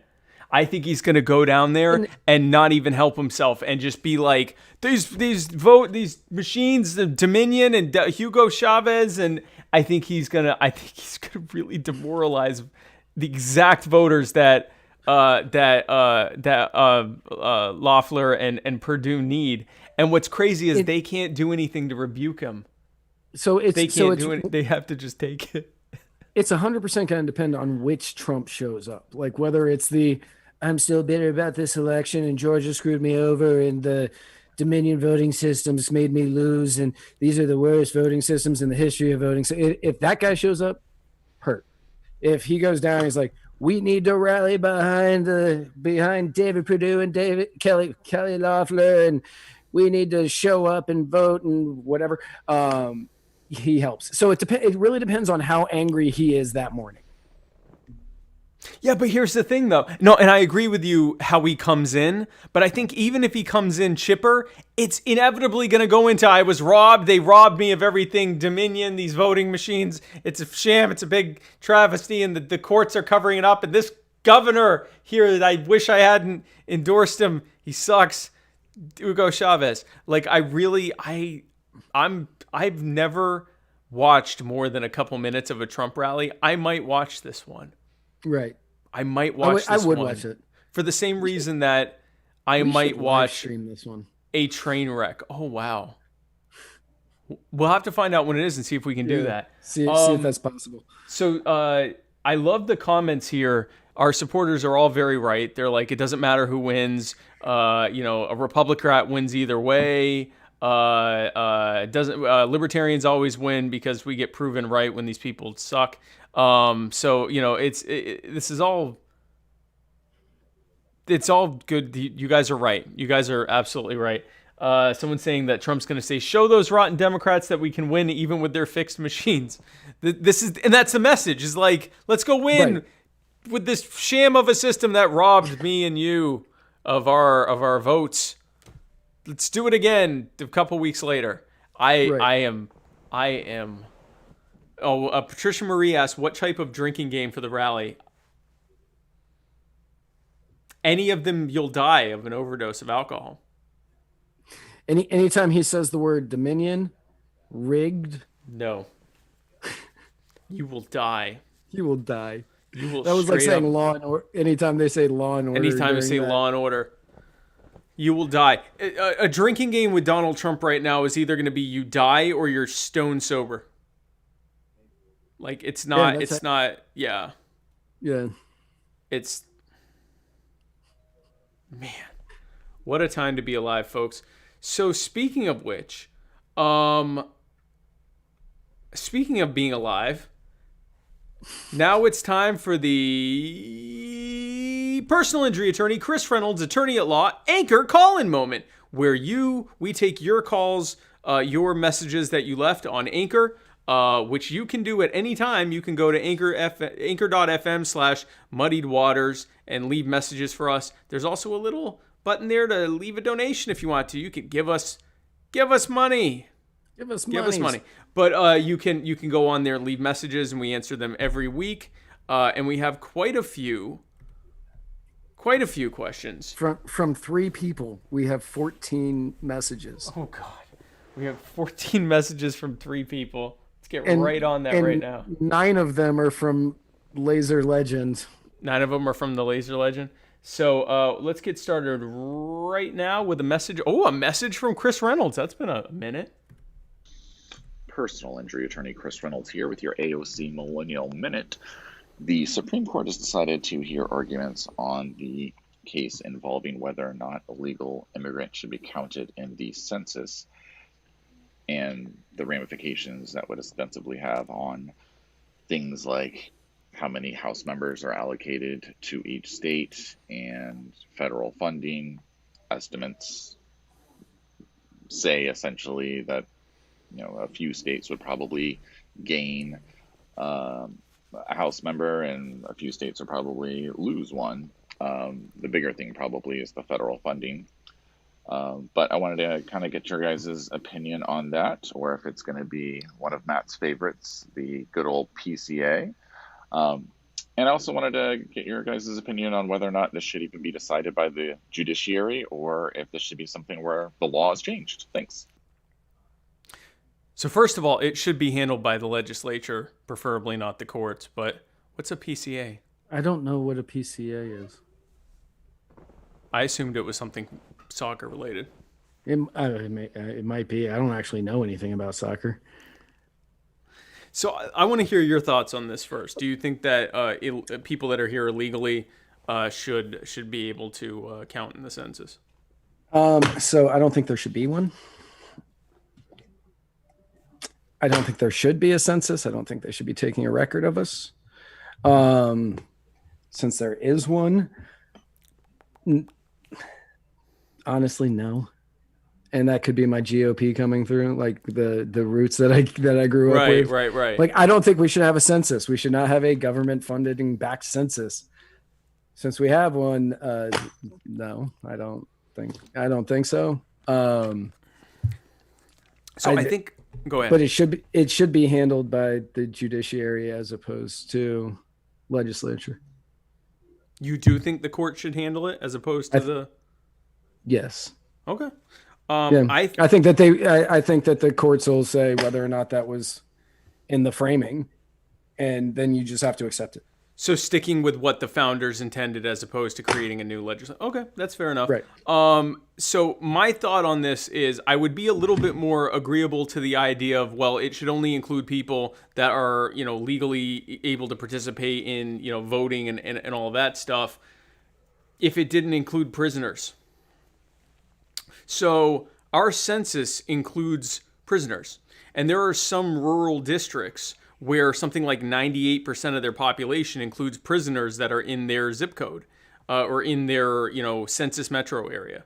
And they get way more federal funding, they get way more state funding, they get way more representation than they would otherwise get because they are counting these massive prison populations, even though these are towns and counties that sometimes only have, a few hundred or a couple thousand actual residents or actual, residents that aren't there in the cage. And so I think if we're going to argue that the only people that should be counted are actual citizens who have the ability to vote, they should not be counting prisoners, and they should not be counting people with felony records who are disenfranchised from voting. And if they are counting them, then I think that they should be counting anyone, because then the purpose of the census becomes how many people are here. That's fair. I can accept that. But I would be fine with them saying, no, it's only the people that are able to actually, legally participate in the system. Okay, great. Then don't include prisoners. And really, they shouldn't be including prisoners anyway, because unlike people that are here illegally, the prisoners still can't choose. So either way, they should not be including prisoners because the prisoners can't choose where they are. If you can't choose where you are, then you shouldn't be counted in anything. That's what was actually trying to be avoided during the 3/5 compromise when the founding of the Constitution, that, you couldn't count a full slave as a full person because they're not allowed to vote. But now they're doing it with the new breed of slaves that are in our prison system. So, we did away with the 3/5 compromise and have something even worse now. So those are my thoughts on that. And PCA, I don't know what that is. I have no idea what that means. No idea what PCA is. So here's the next one from Chris. Personal injury attorney Chris Reynolds here with Trump time. With only about 50 days or so left in his tenure, I think a lot of people are wondering whether or not the things that are more specific to President Trump, such as the isolationist policies that he's had, or racism, or any of the other things that you would associate with him specifically, whether or not those are going to follow over into the Republican Party, and whoever the next leader or group of leaders would be in the party, or if that part of it will die off. And so it just kind of got me wondering, should the NFL have forced the Denver Broncos to play without any quarterbacks? Thanks. So we kind of covered the first one earlier, because you think Trump's going to be 2024 right now. You think he's going to be either the nominee or the kingmaker for whoever is the nominee. This is the Trump party for quite some time, and I don't think any of his kids have the I'm not even sure the wherewithal to take over for their dad. None of them command that cult of personality like he does. As well, and the only one who might even come close is Ivanka, and her sensibilities are completely different than her dad's. So I don't see that happening. I don't see the torch being passed that way to one of them. Now, will one of them run for Senate or governor or whatever? Very possibly. Will one of them run for president? Very possibly. Are they going to command that cult of personality the same way? No. There are many other Trumpier people that would run as the Trump candidate. And unless the dad was right there fostering it along, it would be really hard. I don't see it happening. I want to go ahead. So you're thinking he's going to George Wallace it? He's potentially going to George Wallace it, where George Wallace wasn't allowed to run for governor of Alabama back in 80 some or 70 something, and he had his wife run in his place. Well, but not that he's not allowed to run, but he would just have somebody else do it, and he'd just be the puppet master. Possibly, although I think he's just going to keep running until they tell him he can't. Because there's nothing stopping him. He can run again, and he can continue running all the way to the end. Yeah, he can run and win one more term.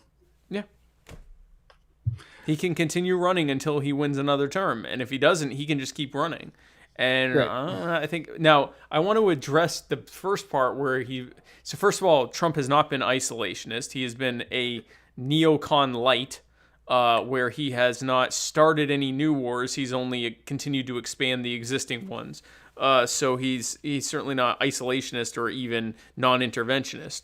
Although it has been nice not having any new wars for the last 4 years. So there's that. And when it comes to racism, we just elected the architect of systemic racism in the 20th century, and his running mate, who is one of its most brutal enforcers. Right, who enforced his rules better than anybody else in the country. Yeah. So if you want an end to institutional racism, you're not going to get it from either party. Trump was just the loudest about it. That's really what it came down to. He was the biggest jerk about it. So now, in all fairness, so what I could see happening is Trump runs as a libertarian. The libertarians, they accept him because he has name recognition. He can raise funds. He can raise funds. He has name recognition, and they're. Oh wait, no, we have a different chair now. Never mind. Yeah.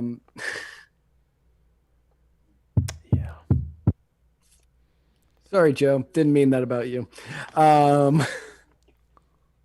It's what happens when you force me into a party. I did force you into the party. You did force me into the party. And as far as the the NFL telling the Denver Broncos that they shouldn't have a quarterback to play, one of their quarterbacks came down with COVID, and the other ones had gotten too close to him over the last week and a half or whatever. So they weren't allowed to play. So they had to have somebody else. Like, I think one of their wide receivers became their quarterback. How did that go? They lost. Yeah. They lost. Quarterback is a specialized position. I'm not, I don't know a tremendous amount about football, but it's not like moving, a linebacker from this side of the line to this side of the line. Quarterback's a pretty, The wide receiver did play quarterback in college, so at least he had some experience. In college. Yeah. Um, Well, that is and his experience in college led him to be a wide receiver instead, right. which means he wasn't good at it in college. But he was better than everybody else on that team. Fair. Like that wasn't allowed to play quarterback that day. Yeah, should they have done it? I don't know. No, I don't think so. But Is that what their rules say, that they can make you play if you?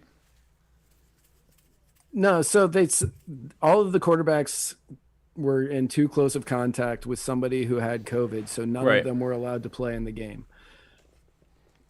I don't know if they tested the people or it was inside the window before it would be testable.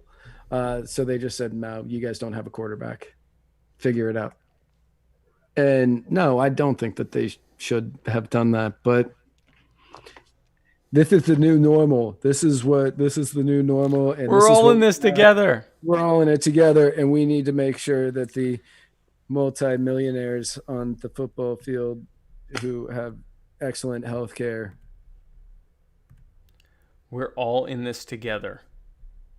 Okay. Yes, Cameron Cogan, I think is how you pronounce your last name. Yeah. The Broncos did have the option to forfeit, but why? You might as well just put the wide receiver out there and tell him to throw like he did in college. Right. Wow. All right, here's the next one. It was against the Saints, too. Hello. Alex from Virginia calling in on the Chris Reynolds personal injury attorney at law, anchor call-in line. I have a question today for Matt Wright and Spike Maccabee Miller Cohen. We're about, 9 days out now, and have a very important question for the two of you. What's on your Hanukkah wish list? Thank you. And also, I want to wish you guys a happy birthday. Well, the complex entity of Muddy Waters a happy birthday, and 4 more years. Oh, yeah, it's 4 years. It's 4 years. We had our first term, and we're not term limited. We are not. Hopefully, yeah. Hopefully not. Facebook might term limit us. 4 more years. 4 more years. First of all, thank you for Maccabee Miller. That's beautiful. Also, thank you for wishing us a happy anniversary. Yes, birthday. thank you. Term. Happy birthday-versary.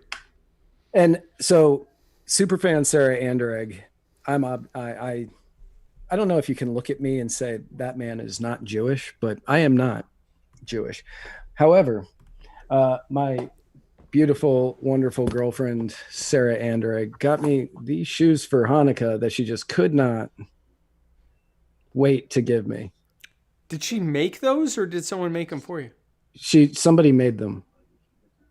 Those are awesome. She commissioned this pair of Chucks with our logo on it. I'm gonna get the other one off here. Those are beautiful. They are. I opened it and I was very excited. Where's the other one? There it is. And so these one, Muddied Waters of Freedom, right there on the side. And what did the other one say? Truth?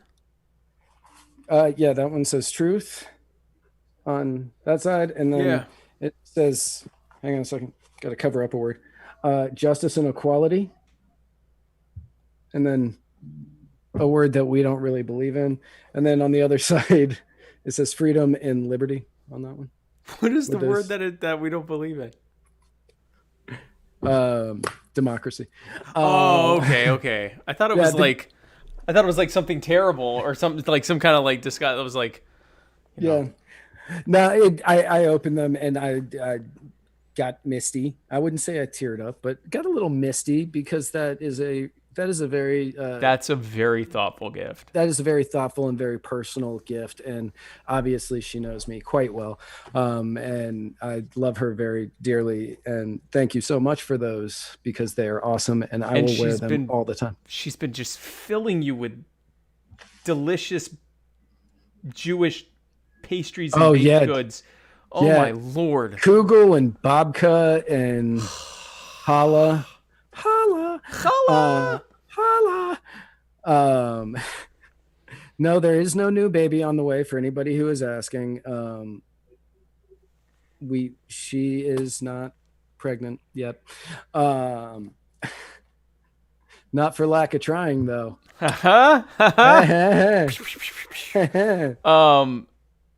Yeah, no, I keep every time she puts up, because I'm friends with Sarah, and so I see her stories, and on her stories, and she's got all this stuff, and I'm like, I'm not angry, I'm just far away. Disappointed. I'm just a little disappointed. I'm not angry. I'm not mad. Disappointed. I'm just upset. And I see it and I go, I'm so far away, and I'm certain that has gluten in it too. And it's just very difficult for me. Oh, what am I getting? So I also want. I have a few things on my wish list. Most of them relatively like benign or not really sexy, practical stuff. Like I'm getting some. I hopefully getting some cedar shoe trees for my dress shoes and that kind of stuff. I'm not gonna lie. I would appreciate that. What, cedar shoe trees? Oh yeah, for my dress shoes. Yeah. Yeah, cedar hangers, cedar shoe trees. Way better. Oh yeah, kills the odor, keeps the moths away. Yeah. So much better. So much better. So that kind of stuff. I've got a couple things there. Mostly, I've reached the point in my life when someone asks me what I want for the holidays, I say I just want some peace and quiet. So, if you had to guess what I got the boys who are 6 and 4, the two Jewish boys for Hanukkah, 6 and 4. What do you think I got them? I'm scared to even say anything. I don't know. I don't know. I got them piggy banks so they can start learning to save. I mean, that's an age-appropriate gift. It is, and so they have wallets that they can't reach because they would just want to play with it. Yeah. So I'm going to put, and these piggy banks have they're like safes and they get a passcode. So I'm going to program the passcode, not tell them what it is. And then they can just put all of the money in it. And that way they have control over their money without being able to get it. It's a lot like, the bank. Right. Right. So you're teaching two Jewish boys banking very early. Yes. I'm also we're going to try to teach them dreidel, which I've recently learned about. And that is just gambling. Yeah. Dreidel is just gambling. That's just gambling. That is gambling. I am so intrigued to play this one. It's a gambling game. So you're teaching, it's on brand. You're teaching the Jews banking and gambling. Right. And they're already in Florida. So they're already set there. They already go to Florida. And they're not having to relocate to Florida when they get older. Just go. If you're going to be a stereotype, just do it early. Just get all the stereotypes knocked out by kindergarten, and then you could just sail through after that. I'm hoping by the time that the elder one is 10, I am hoping that he just opens up a stock trading company and just starts bringing the money in. Well, you're starting them young. Speaking of which, current Bitcoin price, since we're talking about that, is back down just below 19,000, and got so close to breaking 20,000. Did recently hit an all-time high, and then retreated. But it's staying in that 18,000, 19,000. It keeps fluctuating between that. It's going to go above 20K. It's going to hit that psychological. There's going to be enough institutional data behind it to support it going above 20K. And then when that happens, straight to 30K. That's my personal belief. I am not a financial advisor. I am simply a humble Jew on the internet. Right. So here's the next question from Laser Legend Matt Hicks. Here's the first of many. Hello there, Spike Cohen and Guy on Left. This is Matt Hicks calling from the lovely bucolic, peaceful little rural town of Bishopville, South Carolina, on the Chris Reynolds personal injury attorney at law, anchor call-in moment. TM. I just want to know how you guys are doing. I don't think people ask you that enough. So, how are you? I'm good. Hashtag Laser Legend. I appreciate you asking Yeah, that. thank you for asking. Matt. I'm doing good, man. Thank you. I'm I'm doing well. Yeah, we're doing good. I feel weird. I usually talk to Matt Laser Legend Hicks, who also was my campaign manager during the campaign, every day for at least 20 to 30 minutes. And I haven't been because the campaign's over. We've only been talking maybe once a week now. And it's weird because I've been talking to him at least once a day for like 6 months. Yeah. It's kind of wild. So anyway, but no, I'm doing good. We're doing good. So here's the next one. Hey, will you do me a favor for the next one? Because I know that none of these are important. Will you leave the picture up for his entire question? Sure. Thanks. Absolutely. Hello there, guy on left and Spike Cohen. This is Matt Hicks calling in on the Chris Reynolds personal injury attorney at law anchor call-in moment. TM. My wife wants to know how, seeing as how we just live with just us, two people can make so many dirty dishes. Hashtag Laser Legend.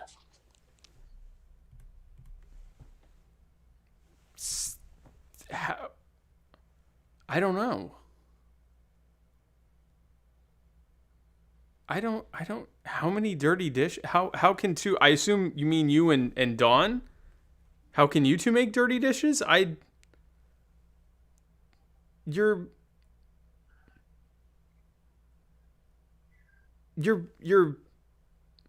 pigs. I don't know. I don't know. I don't know how to answer that. I don't think, I assume that you're using,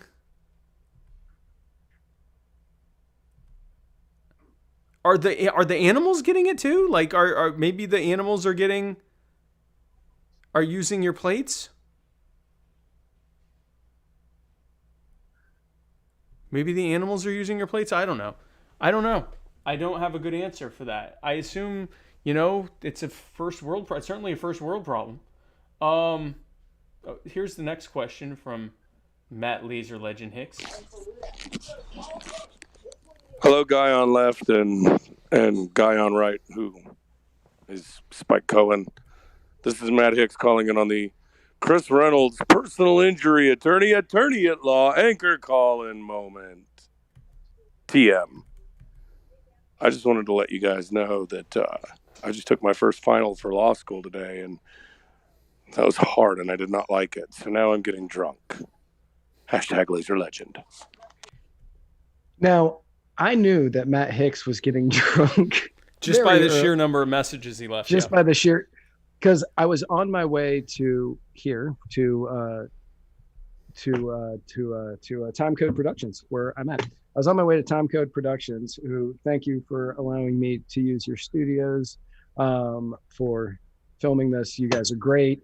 You should check out all of their short films on YouTube. Some of them are good, especially the ones written by me. But fantastic people here. But my phone exploded with message, all from Matt Hicks. And I thought, he's drunk. Drinking. Yeah, he's drunk. Yeah, he's drinking, or he is drunk. Now, to be clear, some of the best things that Matt did as my campaign manager, he did very drunk. I was talking with Anthony Welty in Yes. Orlando, and he said that Matt Hicks wrote out how people are supposed to act on the bus. Yes. And he said that there were some very strict guidelines, but the way that insane bastard wrote it made it hilarious. Yeah. Yeah. No, there was a very strict code of conduct for the bus, and it was written like National Lampoon. And you cannot tell me that he wasn't drunk when he wrote it, because it included such... Wasn't one of the rules you can't drink on the bus? Yes. You can't drink on the bus. And you can't do any drugs on the bus. And he made it clear that the reason he was able to drink and do drugs was because he, in fact, was not on the bus. He actually mentioned that. And he said that no one was allowed to hook up on the bus except for me and Tasha, and only with one another. And that we could do it anywhere we wanted to. And that if anyone had a problem with that, they should just leave the room. Don't make it weird. He is confirming he was drunk when he wrote that. 100%, yes. Yes. Yes. And no, I think even in the writing it said something along the lines of, I'm drunk right now, but I can be because I am not on the bus. I think that's in there. I may be making that up, but it got very specific in many things that only Tasha and I could do, and that everyone had to just take it and be okay with it and not, as he put it, make it weird. So anyway, so here's the third from last question from Matt Laser Legend Hicks. Hey guys, this is Matt Hicks calling in on the Chris Reynolds personal injury attorney at law anchor call-in moment. Let's get this bread. Hashtag Laser Legend.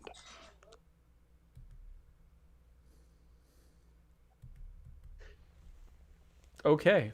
I want everybody watching this show right now to realize that was his campaign manager. A very proficient campaign manager. Very proficient campaign manager. Arguably the man who just left that message was a very proficient campaign manager. I would put Matt Hicks up against any campaign manager of any campaign in the United States. He is a combination of brilliant, articulate, empathetic, hyper-aware, amazing attention to detail, really good at getting the best out of others, very encouraging to people when he needed to be, very, cracking the whip when he needed to be, which was not often. Machiavellian in his outlook on how to deal with different power dynamics and things like that, and often very drunk, including right now. So here is the second to last question from Matt Laser Legend Hicks. Yeah, boy.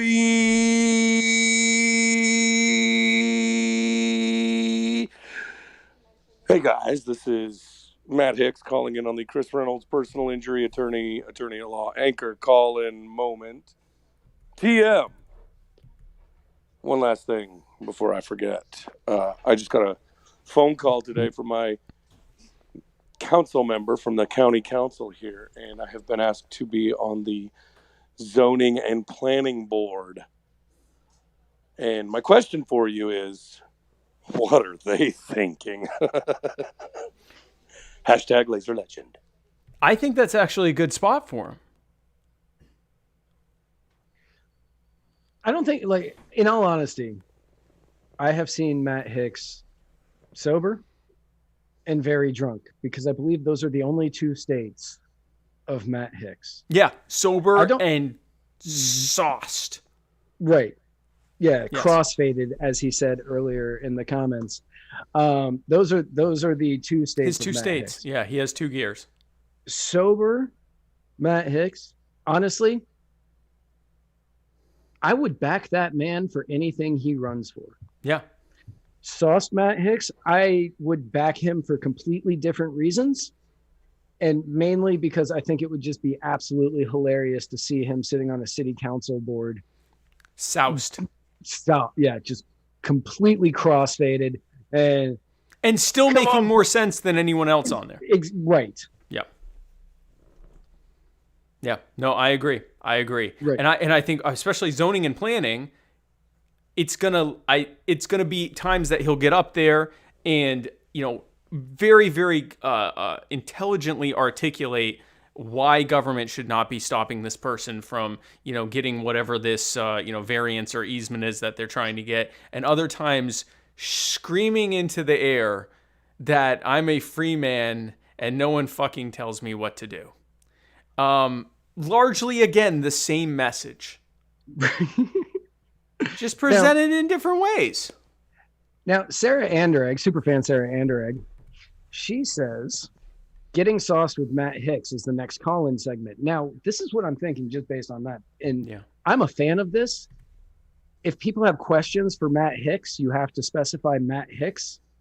I am willing to send them to him to grab recordings of him answering those questions while he is wasted and playing them on the air.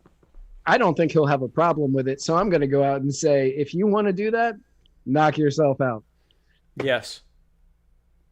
If he doesn't want to do it, I will find another drunk person to answer those questions. It's not going to be as good. Because the whole thing is that he's drunk, but we'll answer it very well. So here is our last question of this segment from Matt Laser Legend Hicks. Gentlemen, stop barking. Stop it. Good evening, gentlemen. This is Matt Hicks calling in on the Chris Reynolds personal injury attorney at law. Stop barking. Anchor call-in moment.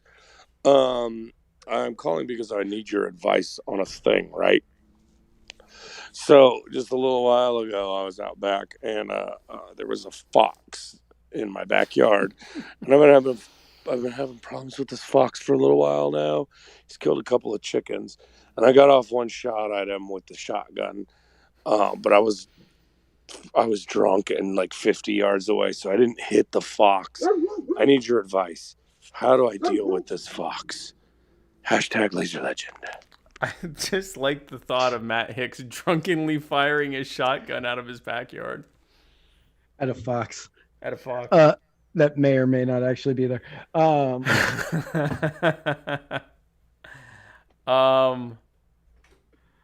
Joe Biden said, you don't need a rifle. All you got to do is go out back and fire off the shotgun. All you need is a shotgun. All you need is a shotgun. Double barrel shotgun. Double barrel shotgun. I wish I could tell you that I am an expert in fox remediation strategies, but I'm not going to fool you or myself. In all fairness, all I know is what the fox says, but I don't know how to get rid of the fox.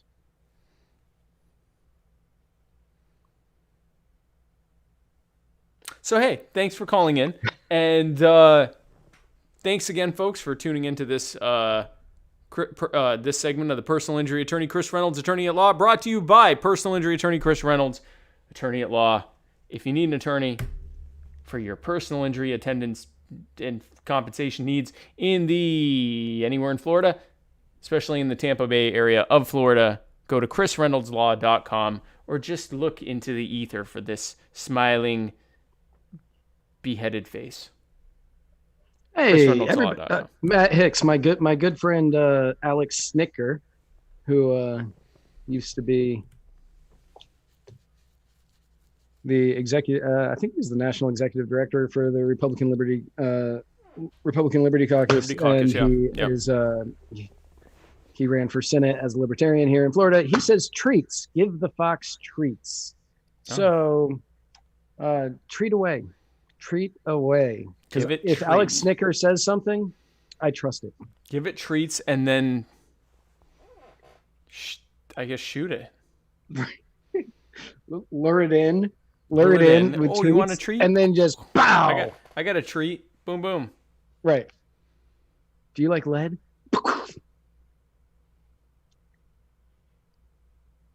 So, thanks for that episode. So we have one more topic talking about qualified immunity, which we've talked about quite a bit. And this is a pretty egregious case of why we need qualified immunity. And I'll let you lead with this, Matt. You did most of the research. You did the research on this, and it is absolutely gruesome. It is. And so just so everybody knows, you may remember that we used to show videos of really egregious things happening to people. Wow. And then we had an issue where YouTube demonetized us for that. So I am putting into the comments right now. I'm trying to put into the comments right now. There it is. The YouTube video of what we're about to talk about. So you can watch it should you decide you want to. So back in 2017, Kendall Joseph was beaten and tased by the New Orleans police, causing his death. That's huge spoiler for the rest of this, but it's important you know this up front. Now, back in 2017, a school official at Gretna Middle School told the two school officers that a strange guy was nervous and shaky and not walking straight and was loitering outside the gates of the school. They approached him and he ran. This is probably due to the paranoid schizophrenia that he suffered from. So the school officers radioed about the strange man who ran off, and officers Eddie Martin and Brandon LeDuff heard the call on the radio. They saw Kendall run by at that exact moment and gave chase. They chased him into the parking lot of a convenience store, and they told him to come over. He ran into the store. He jumps over the counter.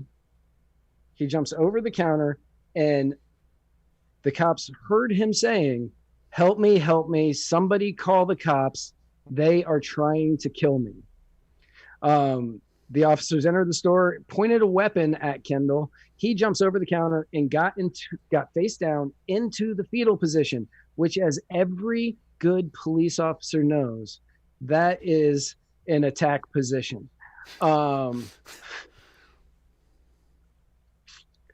Martin testified that he didn't think Kendall Joseph had a weapon, which makes a lot of us wonder why Martin put most of his 300-pound body weight onto Kendall and tased him for 11 seconds, demanding he put his hands behind his back while he was in the fetal position face down. Now, I don't know how many of you have been tased. I don't know how many of you have been tased by, I bet Matt Hicks has, but I don't know how many of you have been tased by a police grade taser. I have not. I have only been tased by a normal civilian grade taser. Right. And if you are tasing me with that and you're saying, put your hands behind your back, you cannot. I am not going to be able to do that. You cannot. Then Officer Martin beat Kendall with a baton, punched him in the face several times, and tased him again. Now, this has got to be where it ends, right? That would make sense. There's no way that this poor Kendall is doing anything. No. That was when Officer Dustin Costa, one of the additional cops on the scene, kicked Kendall 12 or 13 times and punched him in the head repeatedly. Yep. At the arrest of Kendall Joseph, 13 cops in total were there to catch a man who was acting a little weird, who ran away screaming, "They're trying to kill me, please call the police," who ran into a convenience store begging for help, jumped behind a counter and got into the very dangerous fighting style of face down fetal. Face down fetal position, yeah. Yeah, yep. Face down fetal position, the most dangerous fighting style in all of martial arts. And the remaining 11 officers who weren't involved with the beating and tasing helped handcuff Joseph and place him in leg shackles before carrying him to a patrol car. Now, During the struggle, Kendall made a variety of pleas. He asked for someone to call the real police. He assured the group that he did not have a weapon, and he called out for his mother. Now, he, like we said, had schizophrenia, paranoid schizophrenia, and he had been experiencing a psychotic episode, and he ended up dying at the hospital from his injuries a few days later. His family wants to sue officers Martin and Costa, especially since the deputy police chief, Anthony Christina, said officers responded to a potentially deadly encounter with a much lower level of force and de-escalation of force than could have been justified under the circumstances. How is that a much lower level than what would have been justified for them to just open fire on him? Instead, putting 300, and for anybody, like, if you've watched the video, I'd wait until later to watch the video. But if you already have watched it, you know, Kendall is built like me and Spike. Yeah. He's probably about $160. Honestly. Yeah. He's not a big guy. He's not a big guy. And you had a 300-pound man put all of his weight on him, punch him repeatedly, tase him multiple times, and then another man come in and did he punch him in the head or kick him in the head? Because I don't want to get that wrong. Kicked. Yep. Kicked Joseph 12 or 13 times and punched him in the head. This is the lower for a man that is, again, in the fetal position, face down. And how do you know that? One, it's on the video. Two, it was testified by the owner of the convenience store. Yep. And we have the video. If there's any doubt, we have the video of him. With them five different angles, depending on which video you watch. I just grabbed one. So, after 2.5 years, the U.S. Court of Appeals for the Fifth Circuit, who routinely side with police in these circumstances, they ruled last week that the two officers who beat and ultimately killed a schizophrenic man are not entitled to qualified immunity and thus can be sued over the incident. Now, this potentially can go to the Supreme Court, though. Yes. Yeah. So, Circuit Judge Don Willett wrote, he wrote, though Joseph was not suspected of committing any crime, was in the fetal position, and was not actively resisting, officers Martin and Costa inflicted 26 blunt force injuries on Joseph and tased him twice, all while he pleaded for help and reiterated that he was not armed. He went on to write, for those in positions of public trust from commanders in chief who must take care that the laws be faithfully executed, to city of Gretna police officers who vow to protect life and property while safeguarding constitutional guarantees, proportional responses are good policy. We expect those charged with executing and enforcing our laws to take measured action that ascend in severity only as circumstances require. A disproportionate response is unreasonable, and if it describes physical force inflicted by a police officer, it is unconstitutional. We are entitled to count on law enforcement to use no more force than necessary, and we are entitled to enforce that standard as a matter of constitutional law when officers fail to honor it. That is from a Fifth Circuit judge. That's from a federal appeals judge. Yeah. That is from a federal appeals judge. That is from the Fifth Circuit, who, like I said, routinely sides with government officials and police officers in these matters. The needle is beginning to shift. Yeah. The needle is shifting, even if it's just a little. Even if it's just a little, it is shifting. And that, as horrible as this story is, just knowing that a difference is being made, it is the same silver lining that Donald Trump is no longer president on the dark cloud that is Joe Biden is going to be president. Yep. On the dark cloud that is Kendall Joseph died from getting beaten, tased by the police for committing the awful crime of being a schizophrenic, the needle is beginning to shift, and we are beginning to see it. Yeah, and this is a positive shift. There are these times where there are social and political trends that are positive.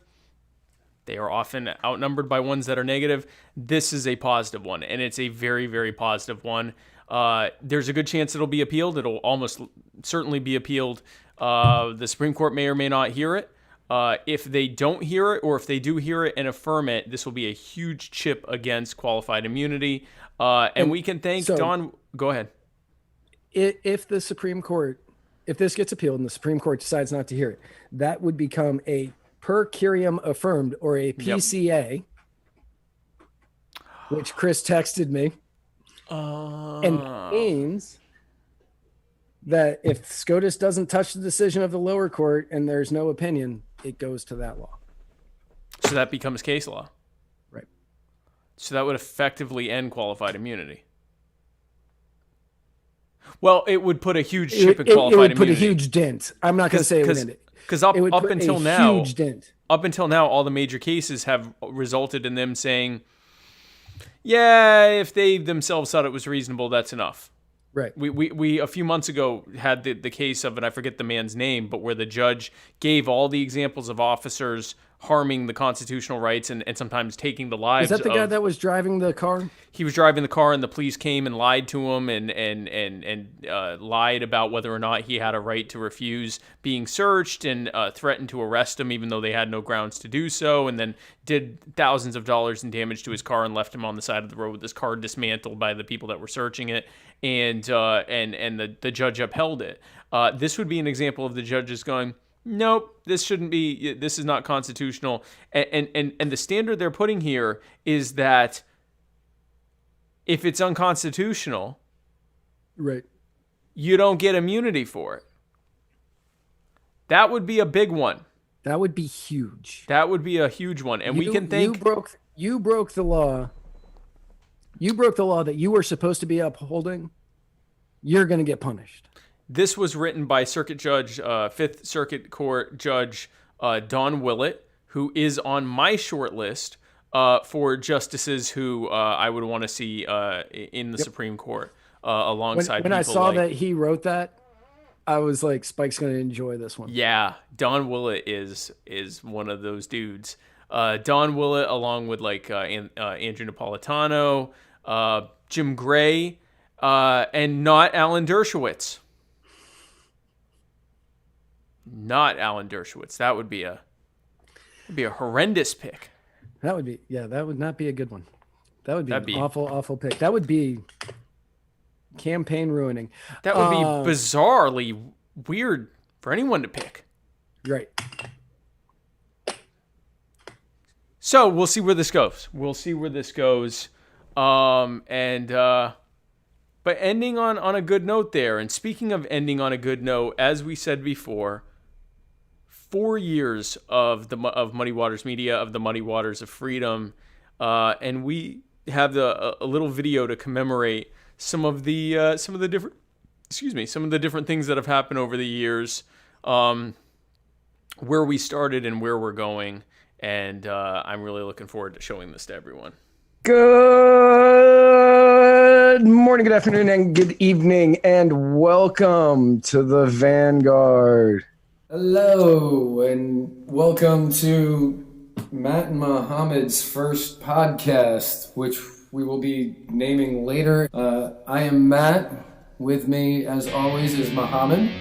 Hi, Muhammad. Hey, I'm Muhammad Shaker. Thank you for joining us. We don't know what we're calling this show yet because we don't really have a great idea of what we're going to call it yet. We have decided on calling ourselves the Muddied Waters of Freedom. Welcome to the Muddy Waters of Freedom with your hosts, Matt Wright and Mohammed Shaker. Good morning, good afternoon, or good evening, and welcome to the Vanguard. For Muhammad, I am Matt, and together we are traversing the muddied waters of freedom. I hope everybody out there on Facebook land is enjoying our very first live video of the show. Hey, that's Alex Slicker. Welcome to the Muddy Waters of Freedom Spike.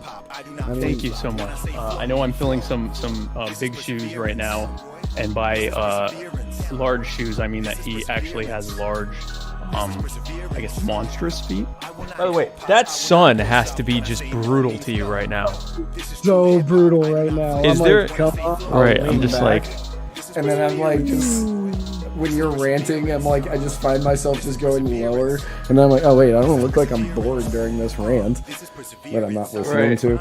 I only know so many rappers, and I am dredging the bottom of the barrel to keep coming up with new ones. When are you gonna call me Rick Rothstein? Today. Next week. Hey everybody, hope you enjoyed that video that we just did.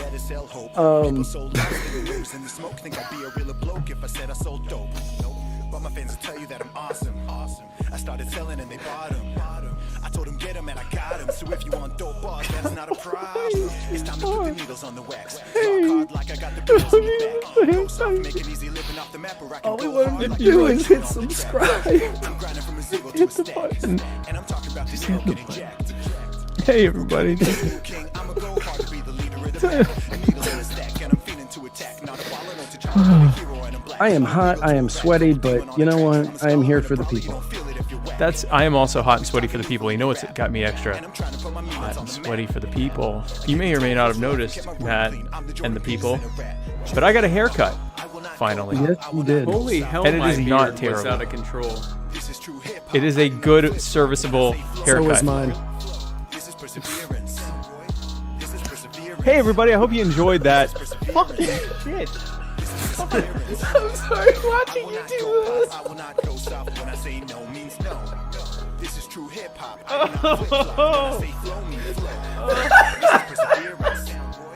This is perseverance. I'm just gonna release this episode. Just make this. Just release this. That's kosher water, kosher and made in America, just like me. And yeah, you do so much for everybody in the party. Even those of us who didn't want to be in the party. Forced us into it. Bought you a member.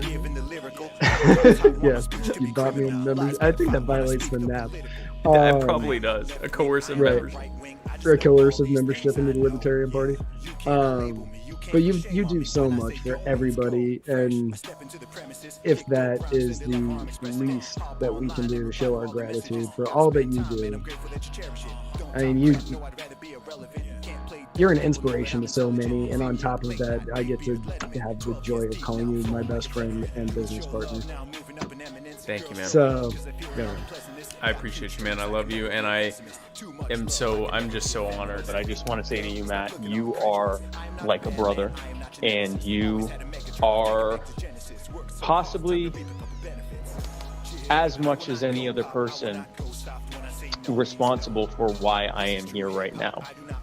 You were the one who first asked me to begin doing podcasting at a time when I was trying to figure out exactly what I wanted to do. You were the one that encouraged me to do that.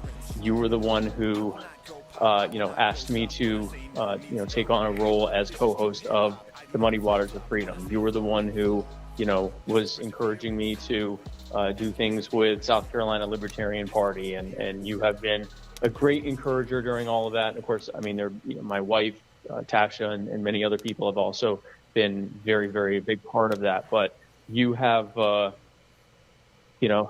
love you, man, and you are a huge part of why I'm here, and a huge part of where Muddy Waters is going to moving forward. And I'm just I'm honored to be your friend and your partner in this, and I thank you. For the future Vice President of the United States, Spike Cohen, I am Matt Wright, and together we are traversing the muddied waters of freedom.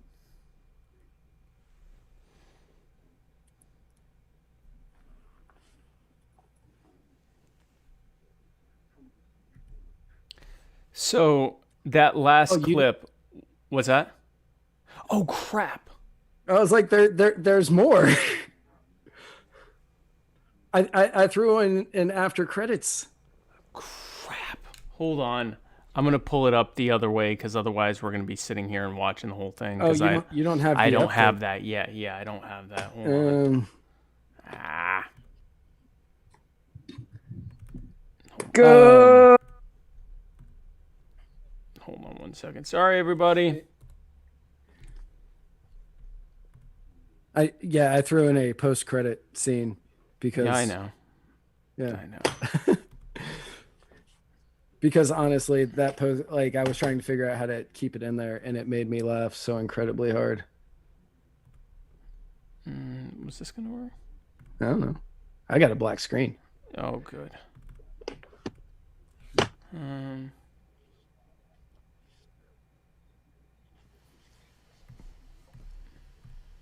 Alex Snicker, thank Hey, you. everybody. That I was hope you enjoyed that content that we just. Fucking hell. right? What is. Crap. Thank you, Alex Snicker, for saying that was literally the best video. I worked on that yesterday. I put that together. Yeah, that was really good. And for some reason, I can't.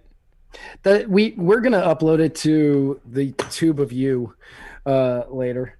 So Yeah, it's not letting me. Well, that sucks. I'm sorry, I screwed up the post credits. it's okay. It's okay, Spike. But yeah, we're gonna upload that to YouTube later. You know what I where's can it- do? I where's an can IT in the guy? in the post credits, I can have that be the video that plays in the credits. So Yes. if people stick around, I'll play the video again for the outro and make that thing, and I'll probably end up cutting it then too because that's how I am. But I will go ahead and I will do that, and that'll be nice for everyone. That'll be a nice thing for you. So anyway, it has been an incredible 4 years for Muddy Waters. It has been an incredible 2 years actually just over 2 years that I have been the co-host at Muddy Waters of Freedom. I have been absolutely honored to be a part of this. It is why we and you and I are where we and you and I currently are. It has been an honor to have Jason Lyon be a part of this. It has been an honor at times. He says GIF. Oh gosh, yeah. He calls them GIFs, and he thinks baseball is awful. So Yeah, old Jifson Lyon. old That aside, Jason Lyon over there. old Jason Lyon over there. That aside, he has been incredible, and it's been an honor to have him be a part of Muddy Waters. I will always be indebted to and honored by Mohammed Shaker, who helped put this together with you in its formative years, and was the original co-host here as well. He, as I said in there, left behind monstrously large clown shoes, if you will, Obviously, have to fill in his departure. He's and I love him, and he was great as well. I'm very honored to be a part of this, and I'm so excited to see where we're going to go, over the next 4 years. We could be like on like a TV show, on an actual like news network. On in a the next 4 network years. We could be on a one day. network doing this nonsense. And for anybody who's been watching since the beginning, I know Alex Snicker has been literally since the beginning. He has been, he has been there following along with the story. And a few other people that were in the comments, I know that they have been paying attention since the beginning as well. And to all the people who have been there from the beginning, I thank you. Honestly, thank you, because I don't know how many of you know this. I did not want to be a podcaster. I did not want to be yet another podcaster. And Muhammad kind of pushed me into it. He wore me down, and eventually I said, okay, let's do this thing. And now 4 years later, I get to sit there and I spend multiple hours a week hanging out with my best friend here to talk about whatever is happening in the news, and we get to joke around and laugh, just like if we were on a phone. Like, you are seeing our phone calls just with graphics. which are also hours long at times. Right. Yes. And we're literally just doing what we would do on the phone anyway if we weren't doing this. And right. to see it turn you just into get this graphics and thing. frames and intro music. Yeah. Our intro pretty music much is whatever ringtone we have. And we're wearing clothes. Fair. Well, we're wearing shirts. But to everybody that has been here from the beginning and everybody that we've gained along the way, you literally are the reason that we do this, and we thank you. Thank you. Honestly, you are truly, and every one of you is an inspiration to us, and you are the reason that we do this online as opposed to just over the phone. Some would say that you are the power. Are the power. I actually got a letter from you today, which I thought was weird. And then it had a bunch of signed cards and some "You Are the Power" pins. Oh yeah. But because we love all of you, if you go to our store, which is in the description, from now until the end of the year, until 11:59 on New Year's Eve, if you use the code MWA, which I'm going to put this in the comments, MWA. MWA. Yeah. Muddied. M for muddied. Yes. Oh yeah, see how that could sound different. Yes. M as in muddied. WA for Muddied Waters Anniversary. MW anniversary. If you put in MW anniversary, you get 10% off your entire order. Honestly, it's the only way that we really know how to say thank you to everybody. And we wanted to thank every single person who has been tuning in, who has been sharing. And each and every one of you have become a small member of my family, because you are the reason that I get out of bed to do these notes, and that I want to make these shows great, and that I sit here in this room or whatever room I happen to be in that week to do this show. Because that is how much I want to put on a great show for each and every one of you. And honestly, doing this is a lifelong dream, and now I get to say that I do it. And it is the most fun I have every week. And some weeks, especially since he's all important VP nominee, sometimes it's the only time I actually get to talk to Spike. There have been times, and it's depressing, where we didn't talk all week, and we just go in like a few minutes before we go live and like, hey, how are you doing? I'm doing good. I was in 15 different states or whatever. We've been able to talk more since things have calmed down, but yeah. And then as soon as the show would end, he'd be like, I really hate to do this, but I gotta go. And I'd be like, okay. Yeah. Bye. I know so if for no other reason, we got to still stay in touch every week. It was good to continue doing the show during the campaign. And that was an important thing to me, that we continue doing the show during the campaign. And there were people on my team who were not all that thrilled about it, because I was, flying around the country. They had no idea where I was going to be from day to day. And I'm like, don't care. We have to make it work. This is a priority. The same way that we need a certain amount of time for sleep, I need a certain amount of time on Tuesday to do the Muddy Waters of Freedom. And then eventually I said the same thing on my show as well. But thank you guys so much for being a part of this. We are only getting started. As I say often, this is just the beginning for Muddy Waters Media. We are going to continue to grow. We have all sorts of exciting things that are coming, new shows, new programs, all sorts of new exciting stuff that's going to be coming out. And I hope that you stay with us, because we're excited to roll it out with you. And you are our trailblazers that were a part of the Vanguard very early on in our beginning, and even some of the folks that are coming in now. You are, like Matt said, you are like family to us, and we are grateful to you. So with that said, tomorrow night on my show, My Fellow Americans, I will be live with David Gay, the dadmin of Liberty Memes, which is one of the most popular libertarian and meme-related venues on social media. He is also when they are still on social media. When they're allowed to be on social media. Yeah, when they're allowed to be there. And they've had a decent run recently. He has coming on specifically to talk about the Liberty Memes $5 charity club.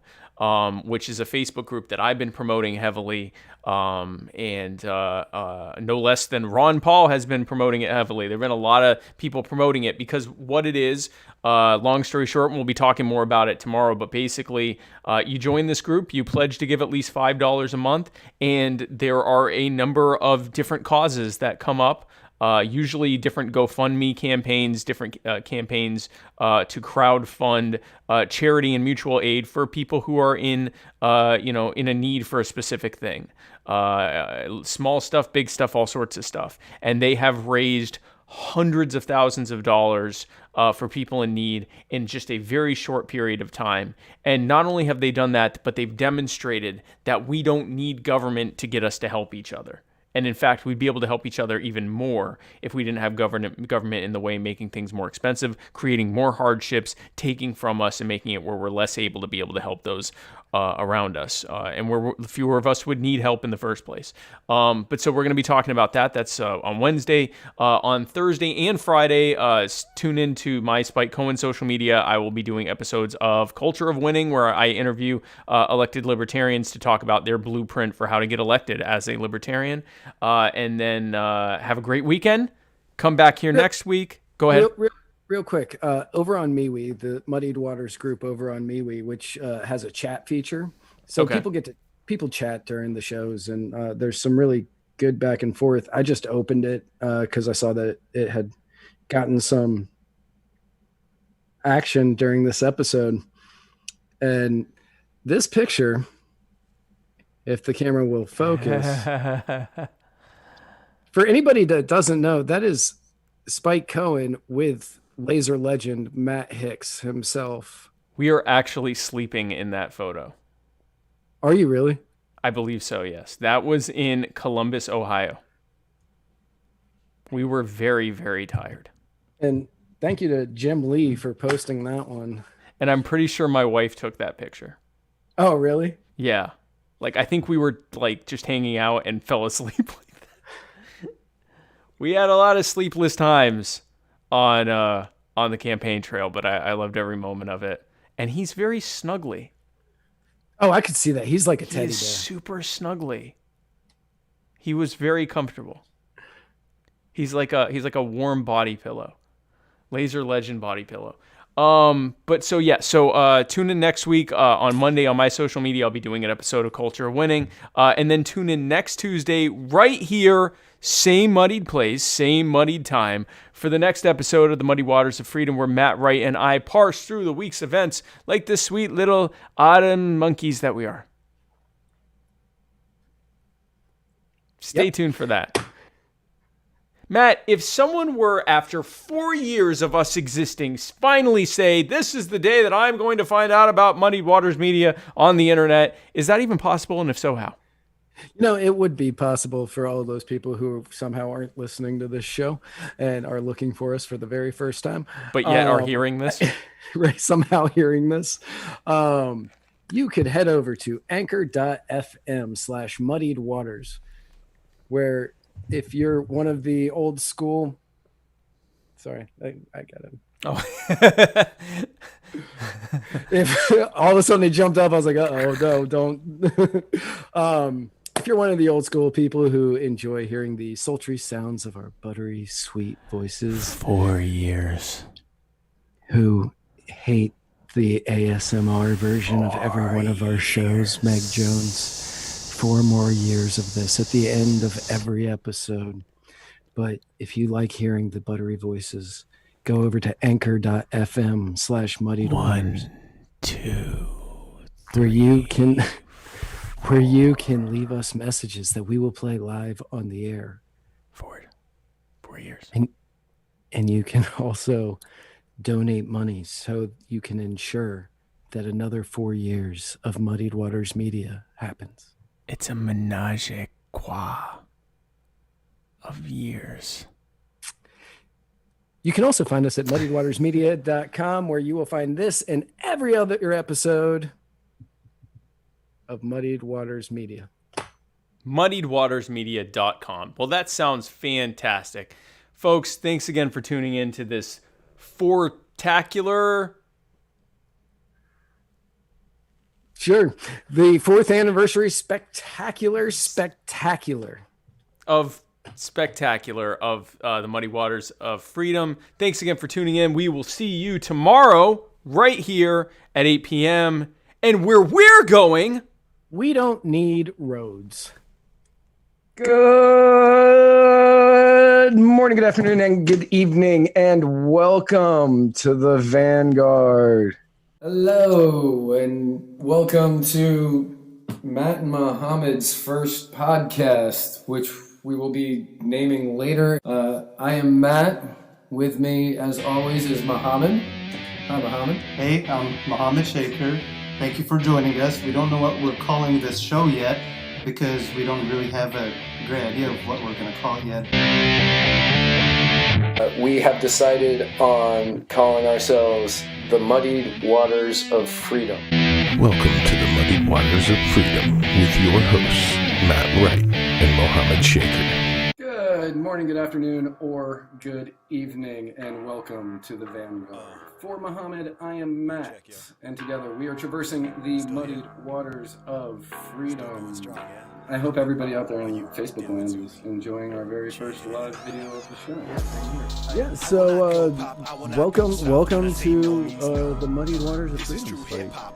Thank you so much. I know I'm filling some big shoes right now, and by large shoes I mean that he actually has large, I guess, monstrous feet. By the way, that sun has to be just brutal to you right now. So brutal right now. Is I'm there? Like, come on, Right, I'm just back. like, and then I'm like, just when you're ranting, I'm like, I just find myself just going lower, and I'm like, oh wait, I don't look like I'm bored during this rant that I'm not listening to. I only know so many rappers, and I am dredging the bottom of the barrel to keep coming up with new ones. When are you gonna call me Rick Rothstein? Next week. Hey everybody, hope you enjoyed that video that we just did.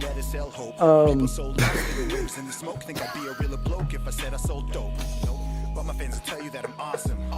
I started selling and they bought them.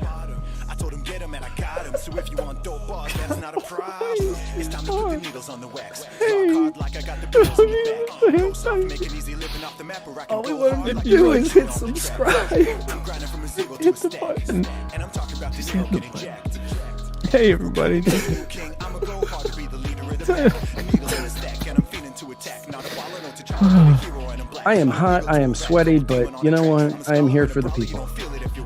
I am also hot and sweaty for the people. You know what's got me extra hot and sweaty for the people? You may or may not have noticed, Matt and the people, but I got a haircut, finally. Yes, you did. And it is not terrible. It is a good, serviceable haircut. Hey everybody, I hope you enjoyed that. Fucking shit. I'm sorry watching you do this. I will not go soft when I say no means no. This is true hip hop.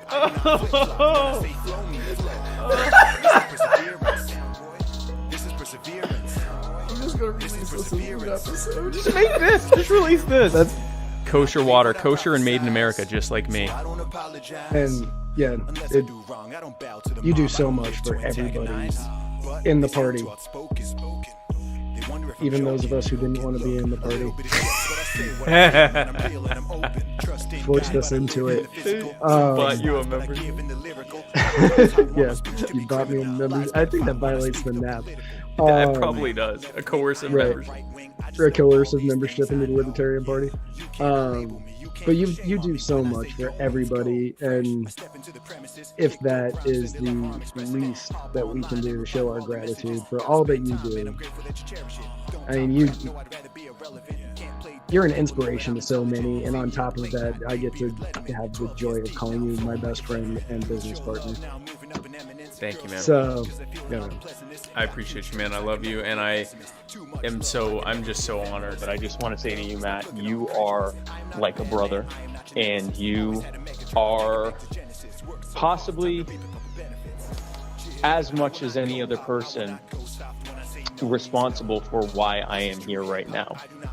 You were the one who first asked me to begin doing podcasting at a time when I was trying to figure out exactly what I wanted to do. You were the one that encouraged me to do that. You were the one who, asked me to, take on a role as co-host of the Muddy Waters of Freedom. You were the one who, was encouraging me to do things with South Carolina Libertarian Party, and you have been a great encourager during all of that. And of course, I mean, my wife, Tasha, and many other people have also been very, very big part of that. But you have, I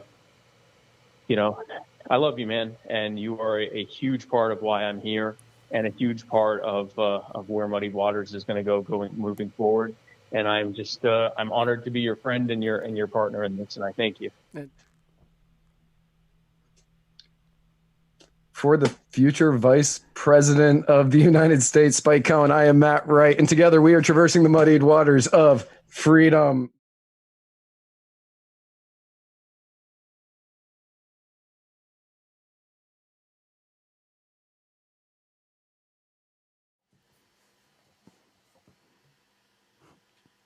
Hey, everybody. I hope you enjoyed that content that we just... fucking hell. Right?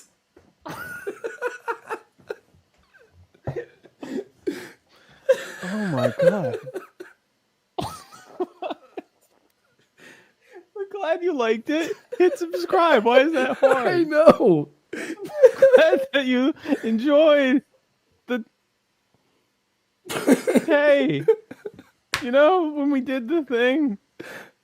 If that's a thing that you like, I've got an idea for you. I think we need to start over. Yeah.